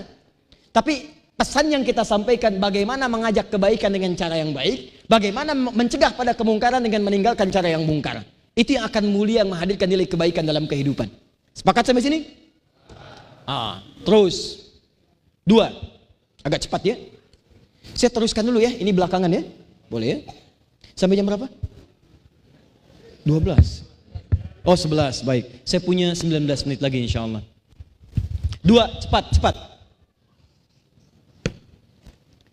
Orang yang hijrah, ini bagian terakhir dari 5 poin, mungkin 2 poin saja kita bahas hari ini. Orang yang hijrah itu akan cenderung punya sifat bersatu dan bersaudara. Tahan. Orang yang hijrah akan memiliki kecenderungan sifat bersatu dan bersaudara. Dari mana taunya Ustaz? Bukankah saat Nabi SAW hijrah ke kota Madinah, yang dikerjakan oleh beliau selain membangun masjid, meningkatkan kuantitas dan kualitas ibadah, bukankah mempersaudarakan Ansor dengan Muhajirin? Bukankah mempersaudarakan Aus dengan Khazraj yang bertikai? Nabi belum datang, Aus, Khazraj itu 2 kubu yang sering musuhan. Musuhannya bukan main-main. Di Aus ada yang dipukul, Khazraj harus dipukul. Di bukan Aus karena belum minum, Aus belum mukul. Di Aus ada yang tewas, di sana mesti ada yang tewas. Tiap hari berselisih, tiap hari rawan dari konflik. Datang Nabi SAW dipersaudarakan. Innamal mu'minuna ikhwah. Orang-orang beriman itu bersaudara. Sepanjang dia bersaudara maka tidak ada celah untuk saling bertikai. Tidak ada celah untuk saling menyakiti. Maka Nabi contohkan, mana Muhajirin yang hijrah dari Mekah ke Madinah? Datang. Mana Ansor? Datang. Dipersaudarakan oleh Nabi SAW. Nabi tidak melihat apa statusnya, tapi tidak melihat apa profesinya. Nabi tidak melihat bagaimana kedudukannya. Yang hebat, dan ini dilestarikan dalam Al-Quran, diabadikan di satu ayat. Teman-teman sekalian, maaf, yang haus dari Muhajirin diterima oleh yang punya minuman oleh Ansar. Datang, hausnya hilang. Yang lapar disambut oleh orang yang punya makanan. Yang hebat, Abdurrahman bin Auf, orang paling kaya di kota Mekah, memilih untuk hijrah ke Madinah. Kata orang kafir Quraisy, kalau kamu hijrah, harta kamu semua saya rampas. Rampas. Pilih, hijrah atau tinggal di sini. Kalau tinggal di sini, kami kembalikan semua harta, kami angkat engkau jadi hartawan yang sangat terpandang. Tapi kalau hijrah, tinggalkan semua kekayaan, berangkat dengan pakaian yang melekat di badan saja. Sengaja tidak dibunuh, dieksekusi oleh orang Quraisy untuk memberikan pelajaran pada orang lain yang ingin ikut Abdurrahman bin Auf. Nih, kalau hijrah pasti jadi fakir. Nih, kalau hijrah belum tentu selamat sampai ke Madinah. Paling kecapean, kehausan, bisa meninggal tengah jalan. Tidak dieksekusi. Tapi apa yang terjadi? Kata beliau, mantap, beliau katakan, saya hijrah. Diambil semua harta. Sampai di Madinah, dipersaudarakan oleh Nabi dengan orang paling kaya di kota Madinah. Perhatikan kata orang paling kaya ini. Akhil karim, saudaraku yang mulia. Bima makna? Sami'tu annaka kunta ghaniyan. Saya dengar Anda ini pernah kaya sebelumnya. Kalau ingin kaya lagi, khudh nisfa mali, ambil setengah harta saya. Ansor. Ambil setengah harta saya, kita sama-sama kaya lagi. Karena beliau tahu, kalau tadinya kaya tiba-tiba jatuh fakir, maka akan berpengaruh pada mentalitasnya. Rumus fisikanya F1 sama dengan F2, hukum gaya tuh. Betul. F1 sama dengan F2. Gaya gerak sama dengan gaya dorong. Kalau mukulnya sedikit, bunyinya sedikit. Mukulnya kencang, bunyinya keluar. Harta juga begitu. Harta sedikit, biasa-biasa, gayanya sedikit. Naik angkot. Begitu turun, tawadu, sedekah. Berubah naik mobil. Mulai mobilnya agak sedikit mewah, turun dari BMW, sudah naiknya begini. Blek. Tiba-tiba jatuh. BMW hilang, angkot nggak mampu. Maka muncul turunan dari bab gaya, namanya hukum Pascal. Apa hukumnya? Hukum tekanan. Apa bunyinya? F berbanding lurus dengan P. Gaya berbanding lurus dengan tekanan. Semakin banyak gaya, semakin tertekan. Jadi orang yang tadinya kaya, banyak gaya. Artis, banyak gaya. Orang populer, banyak gaya. Begitu hilang popularitasnya, hilang keartisannya, hilang kekayaannya, tidak biasa menurunkan gaya, hidupnya penuh dengan tekanan. Orang ini menduga, khawatir banyak tekanan. Dia lupa kalau Abdurrahman bin Auf sudah mendapatkan pendidikan dari Nabi SAW. Dilatih sholat. Maknanya berdiri. Awas. Saya sudah tayangkan nanti dengan teman-teman di Akhir TV tentang sholat dari awal sampai akhir. Ternyata sholat itu dari berdiri sampai salam ada maknanya. Ini berdiri ada makna. Begini ada maknanya. Ruku ada maknanya. Bacaannya ada maknanya. Beliau diajarkan oleh Nabi berdiri tegak. Kalau masih punya kemampuan menegakkan diri, jangan meminta pada orang lain. Jangan sandarkan hidup pada orang lain. Tawakal pada Allah, ikhtiar. Begitu ditawarkan oleh orang ini, wahai saudaraku, engkau jatuh fakir, sebelumnya kaya. Kalau ingin kaya lagi, ambil setengah harta saya. Yang kedua, engkau datang ke sini ditinggalkan oleh anak istrimu. Jadi istrinya nggak pengen ikut hijrah. Oleh orang kafir Quraisy dikasih hartanya kepada istrinya. Diangkat jadi perempuan paling kaya. Dan dimintakan silakan nikahi orang-orang pemuda di Mekah, kami fasilitasi. Istrinya memilih untuk tinggal di Mekah. Begitu sampai ke Madinah, kata orang kaya tadi, perhatikan kalimatnya. Kalau engkau ingin menikah lagi, pilih perempuan paling cantik di kota Madinah, aku yang fasilitasi. Masya Allah. Saya tinggal di Bekasi, Anda dari Serang datang ke Bekasi. Begitu sampai Bekasi saya tawarkan, kalau pengen kaya, contoh ya, ini contoh aja, contoh saya tawarkan, kalau ingin kaya lagi, ambil setengah harta saya. Kalau Anda ingin menikah lagi, pilih perempuan paling cantik di Bekasi, saya fasilitasi. Saya tanya pada Anda terima tawaran itu atau tidak ditolak sama sekali? Ayo, pilih. Karena memang cuma dua kalimat ini, kalau nolak mustahil. Tapi sahabat yang tadi mengatakan jazakallah khair. Terima kasih, semoga Allah berikan pahala. Arini ainal aswaq. Nabi berpesan kepada saya untuk mandiri, berikhtiar dengan baik sepanjang saya mampu. Cukup tunjukkan pada saya di mana pusat bisnisnya. Ditunjukkan dia bekerja 3 bulan jadi orang paling kaya nomor 2 di Madinah. 1 tahun jadi orang paling kaya nomor 1 di Madinah. Yang kapaknya terbuat dari emas. Tapi fungsinya, poin yang ingin saya sampaikan, dipersaudarakan oleh Nabi, diabadikan di ayat Quran surah 59 ayat 9-10. Wa yu'thiruna ala anfusihim walau kana bihim khassasah. Sampai di antara mereka itu bisa memperhatikan saudaranya, bisa memberikan apa yang dimiliki walaupun dia membutuhkan itu semua. Ansor kedatangan muhajirin, Ansor punya air segelas, muhajirin kehausan, Ansor pun haus, itu bisa dikasihkan airnya tanpa dibagi. Silahkan saudaraku, engkau membutuhkannya. Sekarang saya tanya pada Anda, hijrah itu bukan simbol. Hijrah itu persaudaraan. Hijrah itu persatuan. Jadi kalau Anda merasa berhijrah cuma ganti pakaian, yang satu ganti pakaian, yang satu ada yang isbal, yang satu tidak isbal, yang satu cingkrang, yang satu tidak, yang satu jilbab panjang, yang satu tidak. Tapi ketika Anda berubah tampilan, tiba-tiba Anda menjauhi persaudaraan, itu tandanya Anda belum berhijrah. Dari mana caranya Anda belajar Quran, belajar sunnah, berubah tampilan, tapi Anda tidak pernah mau bersaudara dengan yang lain. Assalamualaikum akhi, beda manhaj. Oh. Assalamualaikum ukhti, besok aja ya, besok aja. Apa susahnya bilang waalaikumsalam warahmatullahi wabarakatuh. Nah karena itulah teman-teman sekalian, cek, jangan-jangan kita merasa berhijrah, tapi kita kehilangan indikator hijrah. Dulu itu orang hijrah bersatu, dari mencela jadi mencintai, dari memukul jadi merangkul, dari musuh jadi teman. Kenapa orang sekarang hijrah jadi bermusuhan? Kenapa orang sekarang hijrah jadi terpecah belah? Ada yang salah dalam hijrahnya, ada yang perlu diperbaiki. Salah satunya apa? Buka wawasan tentang pembelajaran. Terakhir, dalam Islam itu ada yang disepakati. Apa kesepakatannya? Saya beri contoh satu saja. Kalau Nabi membawa satu dalil, satu contoh, artinya semua orang bisa mengerjakannya. Tidak akan mungkin berbeda.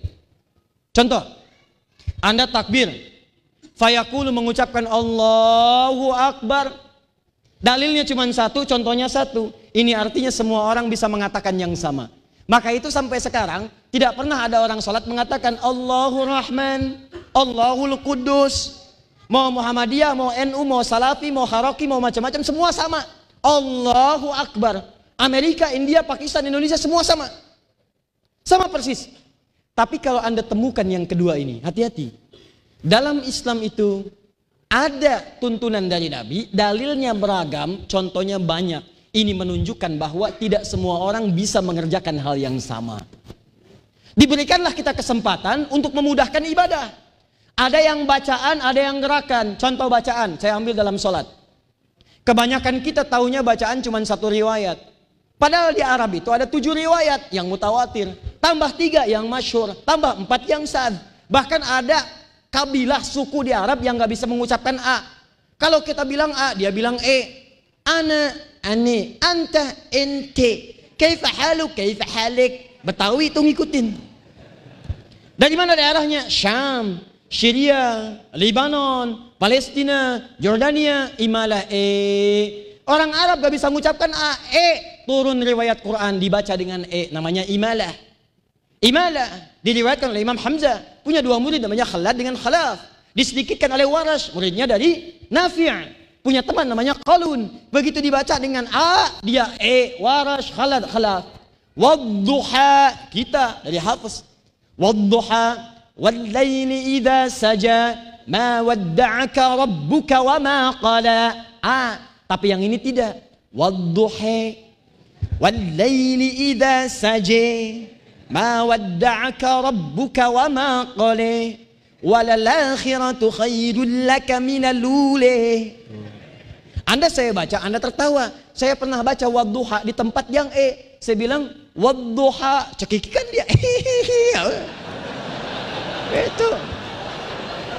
Karena dia nggak biasa. Padahal maknanya sama. Sama dengan kita orang Banten bilang sepeda. Sepeda, oi, sepeda. Teman kita yang Medan bilang sepeda. Bendanya kan sama, ini sepeda. Harganya berapa? $100. Sepeda, kita bilang sepeda. Kita bilang kasih cahum yuk. Mana cicaheum? Oh, cahum. Tempatnya sama. Cuman cara bacanya beda. Dulu ada 2 murid di Libya itu. Hafal Quran dua-duanya, Anda bayangkan. Hafal Quran. Yang satu riwayat Hafiz, yang satu Qalun. Baca Al-Fatihah. Begitu sampai ihdinas siratal mustaqim, yang Hafiz bilang pakai shad. Ihdinas siratal mustaqim. Yang Qalun bilang pakai sin. Ihdinas siratal mustaqim. Kata yang shad, kamu salah, harusnya pakai shad. Kata yang sin, kamu keliru, harusnya pakai sin. Dua-duanya belajar di guru yang sama, cuman cara bacanya berbeda. Ngadu ke gurunya. Gurunya bijak sekali. Kata gurunya, ya bunai iqra. Kamu yang pertama baca. Ihdinas siratal mustaqim, pakai shad. Hasbuk, cukup. Kamu baca ihdinas siratal mustaqim, pakai sin. Hasbuk, cukup. Kata gurunya, antuma kilakum mukhtian, kalian berdua salah bacanya. Yang benar pakai zai. Ihdinas siratal mustaqim. Karena ada qiraat yang ketiga, yaitu qiraat kunbul, pakai zai. Tidak pakai shad, tidak pakai sin, pakai zai. Gurunya ingin menyampaikan, kalau baru bisa 1-2 hal, jangan rame dulu. Jangan-jangan bahkan ada yang ketiga yang lebih benar daripada 2 bacaan tadi. Bacaan. Gerakan. Contoh gerakan. Maaf. Ini saya mau sujud nih. Contoh. Setelahnya tidak. Sami'allahu liman hamidah. Rabbana walakal hamd. Sujud. Saat mau sujud, yang nempel duluan ke lantai ini, telapak tangan atau lutut dulu? Yang lutut angkat tangan. Lutut. Yang telapak tangan. Yang dua-duanya. Awas. Saya serius nih. Di Bekasi ada kasus. Bekasi nih. Saya nggak perlu sebutkan lah daerahnya. Ini suami istri. Gara-gara masalah ini, itu malam tidak tegur sapa semalaman. Gara-gara ini. Nggak tegur sapa. Suami pulang terlambat karena macet. Isyanya di rumah. Istri udah sholat. Begitu suami mau sujud, istri ngelihat, kelihatan lututnya dulu turun. Diperhatiin sama istrinya. Begitu salam, istri salah juga nih, tanpa muqaddimah. Anda bayangkan. Nggak ada pembukaan, nggak ada muqaddimah. Undang-undang aja ada pembukaan. Ya pembukaan undang-undang dasar, ini nggak ada pembukaan nih. Apa yang terjadi? Begitu salam, langsung kalimat keluar. Papa salah, sholatnya tidak sesuai sunnah. Hah? Kenapa mah? Tadi harusnya telapak tangan dulu, bukan lutut. Suami namanya laki-laki. Laki-laki kan di Quran sifatnya ingin selalu jadi pemimpin. Quran surah keempat ayat 34, Ar-rijalu qawwamuna 'alan nisa. Ar-rijalu qawwamuna 'alan nisa. Apa ciri khas pemimpin? Ciri khas pemimpin tidak mau dipimpin. Ciri khas pemimpin tidak ingin dipimpin, hanya menerima saran. Awas, hanya menerima masukan, tidak menerima saran.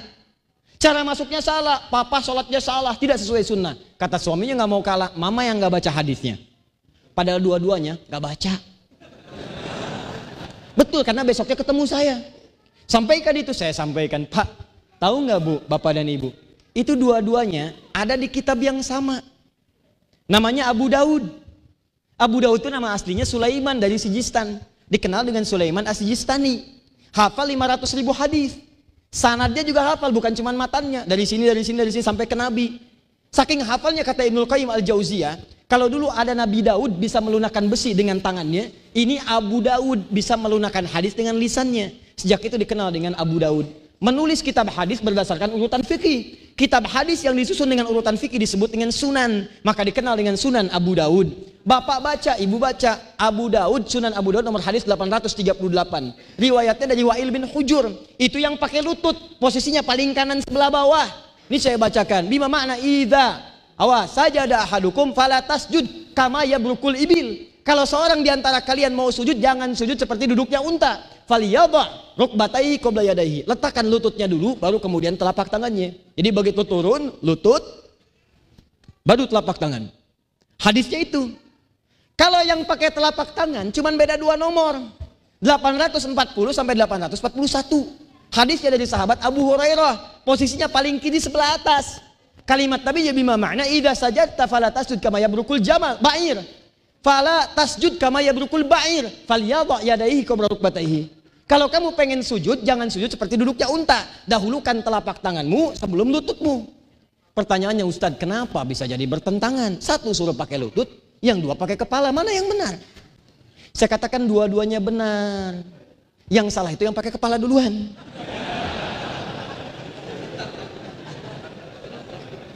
Kalau ada yang begitu, di ilmu hadis ada namanya rumusnya. Nah, rumusnya al-jam'u wa taufiq.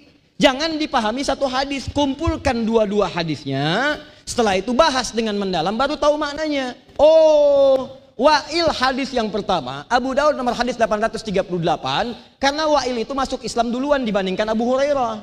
Di awal-awal masa Nabi, Nabinya fisiknya masih bugar, kuat. Di awal-awal masa sholat, begitu sujud pakai lutut duluan. Sedangkan Abu Hurairah, beliau masuk Islam 3 tahun sebelum Nabi wafat. Awal-awal usia 60-an. Tahun ke-7 Hijrah, fisik Nabi sudah agak lemah. Biasanya kalau orang agak sepuh, apa yang kenapa salah duluan? Lutut. Makanya digambarkan dalam hadis, ba'ir. Ba'ir itu unta tunggangan. Ingat, unta itu jangan semua diartikan unta, karena ada 4 jenis unta. Ibil, afala yanzuruna ilal ibili kaifa khuliqat. Jamal, hatta yaljal jamalu fi samil khiyat. Naqah, naqatallahi wa suqiyaha. Fakadzabuhu fa'aqaruha. Naqah, unta betina. Ibil, unta pada umumnya yang gak ada masalah. Ba'ir, unta tunggangan. Jamal, unta jantan. Jadi kalau ada yang namanya Jamal, artinya apa? Bukan, awas, Pak Wali Kota marah nanti, awas. Yang kemarin, bukan. Saya kasih tahu dulu, nanti saya nggak boleh kesini lagi. Udah doa musab, udah nyumbang masjid, dilarang kesini. Lihat sini. Saya tahu tuh bagus, khairul zaman ya, bukan Jamal, zaman. Jamal ini, ada Jamal begini, ada Jamalun. Jamalun. Kalau ini yang pertama artinya ganteng. Sifat-sifat keindahan. Jamal, sifat-sifat keindahan. Kalau sifat keindahan itu melekat pada laki-laki, maka pemiliknya disebut Jamil. Jamilun. Nah, misal nama Anda Saiful, punya sifat keindahan, Saiful Jamil. Nah, itu ganteng. Nah. Kenapa? Contoh. Kalau perempuan tambah tak Jamilah yang punya sifat keindahan. Nama ibu Mulan punya sifat keindahan, Mulan Jamilah. Nah, deh. Contoh. Tapi kalau ini Jamalun nggak pakai alif, unta jantan. Unta jantan. Jadi kalau ada Anda yang namanya Jamal, Anda mau umroh, mau haji, saya sarankan coba cek dulu namanya di visanya. Lihat tulisannya, yang ini apa yang ini? Saya serius. Jangan sampai ketulis yang ini nih. Nanti orang Saudi bingung begitu imigrasi. Repot tuh. Ya. Nah, kalau ba'ir itu unta tunggangan yang punya beban. Jadi begitu punya beban ketekan dia. Begitu ketekan dia dahulukan depannya. Ya, unta itu punya berapa kaki? Jangan ngarang, kalau tidak tahu katakan Allahu a'lam, gitu aja. Unta itu setelah diteliti, itu hewan yang sangat istimewa. Pertama, dia punya selaput di matanya. Jadi kalau ada badai dia bisa tutup, dia bisa jalan. Nggak mogok. Anda ke padang pasir pakai Mercy, pakai BMW, Lamborghini, Lamborghini, ada badai, mogok. Unta jalan aja. Dua, dia punya tembolok dan punuk yang bisa menampung air. Sekali minum bisa 100 liter. Main ke taman safari, begitu Anda masuk lewat parkiran A, sebelah kanan setelah gajah, sebelah kanan lagi unta. Nah, unta. Anda masuk sebelah kanan, kiri lagi sedikit ada tulisan di situ. Ada foto, ada 2 di situ tulisan papan. Salah satunya mengatakan ini unta hewan Arab. Kecepatan bisa berlari 40 sampai 60 km per jam. Kemudian dia bisa meminum 100 liter air. Kemudian disimpan di dalam punuknya, salah satunya diubah menjadi lemak. Kalau dia kehausan, lemaknya akan diurai lagi kemudian menjadi air. Sebagian disimpan di temboloknya. Bisa dia tahan minum, tidak minum sampai sebulan sampai 3 bulan. Sebulan sampai 3 bulan, gak usah bersaing, Anda gak akan menang. Ya unta lebih jagoan. Baik, tapi kalau Anda kemudian temukan, maaf ya teman-teman sekalian, itu ibil umum. Kalau ba'ir, dia punya beban. Nah, unta itu keunggulan yang ketiga, depannya itu tangannya, kakinya bagian belakangnya. Dia punya 2 tangan, 2 kaki. Kelihatannya kaki semua, tapi dalam pri kehewanan, ya, itu kemudian dilihat, diteliti, itu depannya tangan, belakangnya kaki. Nah, saat unta tunggangan itu mau turun, unta tunggangan itu karena dia punya beban, maka dia mendahulukan bagian belakang, kakinya turun baru tangannya. Makanya saat orang sujud ketika punya beban, minta dahulukan telapak tangan dibandingkan lututnya. Unta biasa terbalik, depannya lipat, baru kemudian bagian belakangnya. Makanya kata Nabi, kalau nggak ada beban, nggak ada biasa-biasa lututnya. Tapi dikumpulkan oleh ulama fikih, ini bukan masalah unta, bukan masalah yang lain-lain, bukan masalah sepuh, masalah muda. Ini prinsip kemudahan dalam syariat. Cara sujud cuma punya 2 cara. 1 pakai lutut, 2 pakai telapak tangan. Kalau Anda mau pakai lutut silahkan. Kalau lutut bermasalah pakai telapak tangan. Pakai telapak tangan silahkan. Kalau bermasalah pakai lutut. Paham sampai sini? Bukan masalah muda dan tua, karena yang muda pun kadang-kadang olahraga cedera, lutut cedera. Karena cedera jangan jadi alasan. Saya memang masih muda, lutut cedera, pakai telapak tangan. Jadi kalau ada orang sujud pakai telapak tangan duluan, jangan lu dibecandain. Tua nih, Masya Allah. Tidak. Paham ya? Nah, jadi mulai hari ini saya akan persaudarakan Anda semua. Sudah, kita bersaudara, kita berhijrah, kita bersatu. Tidak ada istilah-istilah yang mengikat kecuali hanya untuk mempermudah tujuan. NU, Ormas mempermudah tujuan. Ada keunggulannya, pendalaman kitab kuning yang lainnya. Muhammadiyah, Ormas ada tujuan. Ada tujuan diantaranya. Kemudian pendalaman tingkat pendidikan dan seterusnya. Bersatu. Kalau bersatu itu jadi bagus. Pendirinya dulu bersatu, gurunya sama. Bahkan guru besarnya Kiai Haji Syekh An-Nawawi Al-Bantani yang tadi saya sampaikan.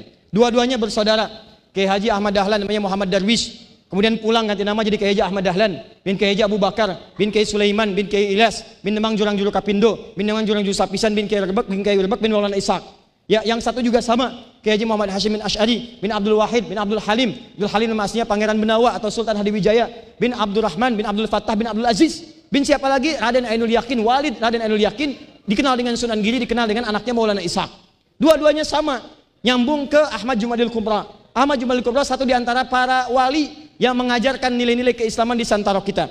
Kemudian kuburannya ada di mana? Di wilayah Semarang. Jadi kalau Anda ke Semarang, Anda mau lurus, ke kiri itu arah ke Demak, ada flyover atasnya, sebelah kanannya itu adalah dorihnya, peninggalan Ahmad Jumadil Kubra.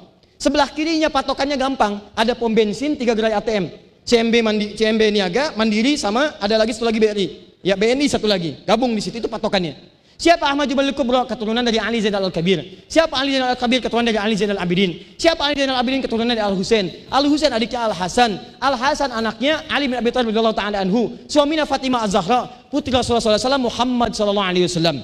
Bin Abdullah, bin Abdul Muttalib, bin Hashim, bin Abdul Manaf, bin Qusay, bin Murrah, bin Kilab, bin Ka'ab, bin Ghalib, bin Fihir, bin Malik, bin Nadar, bin Kinana, bin Khuzaimah, bin Mudrikah, bin Ilyas alaihissalam, bin Nizar, bin Mudar, bin Ma'ad, bin Adnan, bin Addi, bin Adri, bin Muqawwam, bin Nahur, bin Tari, bin Ya'rub, bin Yasjub, bin Nabit, bin Ismail alaihissalam, bin Ibrahim alaihissalam, bin Azar atau bin Nahur, bin Abir, bin Kinan, bin Arfakhshad, bin Sam, bin Nuh alaihissalam, bin Mihlail, bin Matushala, bin Kinan, bin Anwas, bin Tis, bin Adam alaihissalam. Di orang tua kita bersaudara, teman-teman kita bersaudara, sepanjang dia muslim, sepanjang dia mukmin, jangan sampai ada orang yang seenaknya memecah belah persaudaraan di antara kita. Ingat, kalau Anda masih merasa orang Banten, Anda keturunan ulama, Anda keturunan pejuang, Anda keturunan dari orang-orang yang bersambung nasabnya ke Nabi SAW. Karena itu pelihara wasiat Nabi, pelihara keterangan dari Al-Quran, pelihara tuntunan Rasulullah SAW. Siap sampai di sini? Jadi saya persaudarakan Anda, dan saya tidak ingin terjadi seperti yang dulu-dulu lagi. Sekarang kita semua tingkatkan kebaikan, bangga dengan apa yang kita jalani, dan saling tolong-menolong, jangan saling usil, tingkatkan kita saling kesepahaman dengan nilai-nilai kebaikan. Saya pernah tugas di Mekah tahun 2010, menerima jamaah haji yang pertama. Mungkin belum tahu, begitu Isya, imamnya Syekh Sudes, bismillahnya disirkan. Cara baca bismillah ada 4. 1 dijaharkan, bismillahirrahmanirrahim. 2 disirkan, bismillahirrahmanirrahim. 3 tidak dibaca sama sekali. Yang keempat dibaca rakaat pertama, selanjutnya tidak dibaca lagi. Hadisnya ada 70. Ini memilih disirkan, bismillahirrahmanirrahim. Alhamdulillahi rabbil alamin. Datang jemaah pertama. Iki imamnya Muhammadiyah ya, Muhammadiyah cabang Masjidil Haram. Itu nggak ada zaman Nabi demikian. Sudah selesai. Itu hanya pilihan saja. Imam Asy-Syafi'i jahran, Imam Ahmad sir, Imam Abu Hanifah nggak dibaca sama sekali. Abu Hurairah baca rakaat pertama, selanjutnya tidak. Jadi dari situ, insya Allah kita siap kompak, siap? Siap bersaudara? Siap menunjukkan Banten berubah jadi kota yang baik? Teratur siap? Siap bela ulama? Siap jadi generasi penerus ulama? Kita tunjukkan pada dunia, kita inspirasikan pada dunia, karena sekarang kita live, kita langsung, kita insya Allah akan tunjukkan pada seluruhnya bahwa dari Banten akan muncul ulama-ulama tangguh, dari Banten insya Allah akan muncul para penerus yang memajukan daerah kita ini, dan insya Allah Banten akan maju kalau kitanya berubah lebih baik. Siap insya Allah? Saya tepati janji, pulang saya dari sini, saya akan kirimkan 2000 mushaf, mohon izin nanti Pak ya, dikoordinasikan untuk diterima. Kemudian nanti mohon dikirimkan nomor rekeningnya, saya transferkan khusus untuk masjid saja. Ya, kemudian yang lebih daripada itu, kami diberikan kuota nanti untuk beasiswa di beberapa tempat yang muncul nanti pengawasannya dari Timur Tengah. Nanti kalau sudah ada, saya akan sisihkan kuotanya untuk Banten. Saya akan koordinasikan, barangkali nanti akan disupervisikan oleh pemerintahan sekitaran. Nanti saya berikan kuotanya, dan insya Allah mudah-mudahan nanti bisa dibimbing dari situ, mudah-mudahan ada muncul ulama baru yang siap kembali kepada Banten untuk berdakwah. Baik, jelas sampai sini uraiannya? Paham insya Allah? Baik, kalau sudah paham, sudah jelas, maka berlaku hukum Al-Quran surah kelima Al-Ma'idah ayat ke-100 sampai 101. Baik, ya ayyuhalladzina amanu, hei orang-orang yang masih merasa beriman. Masih beriman? Masih beriman? Siap menjalankan isi Al-Quran? La tas'alu an asya'a in tubdalakum tasu'ukum. Kalau uraian sudah jelas, maka jangan banyak dipertanyakan. Khawatir banyaknya pertanyaan itu menjadikan yang jelas nantinya menjadi semakin tidak jelas. Baik, jelas uraian saya? Paham? Masih beriman? Ada pertanyaan? Tidak ada. Baik, saya kira karena mohon izin kami jam 11 ini juga ada acara yang harus kami kerjakan. Ini saya akan bawa, ini akan kami jawab di sesi Al-Quran Sunnah Solution pada malam Jumat, langsung dari Bekasi, live nanti, dan yang kami pertama jawab adalah pertanyaan yang datang dari Banten yang sudah dikumpulkan oleh pihak panitia. Sepakat sampai sini? Baik, teman-teman sekalian, tahan sebentar, siap tertib insya Allah? Kita berhijrah siap? Sallu ala Nabi. Baik, saya boleh minta sesuatu? Boleh. Kalau kami keluar boleh diberi jalan? Bisa diberikan akses? Baik. Demi Allah saya katakan, saya mencintai Anda semua. Saya putra Banten, saya menyayangi Anda, dan dimanapun saya berada, saya akan selalu mengatakan pada dunia bahwa saya dari Banten, saya membawa nama Banten, dan saya insya Allah mendoakan Anda semua dengan izin Allah kita bersaudara dan kita akan melangkah ke surga bersama-sama dengan izin Allah Subhanahu wa taala. Subhanakallahumma bihamdika asyhadu an la ilaha illa anta astaghfiruka wa atubu ilaik wa akhiru da'wana alhamdulillahi rabbil alamin wa la'afu minkum. Assalamualaikum warahmatullahi wabarakatuh.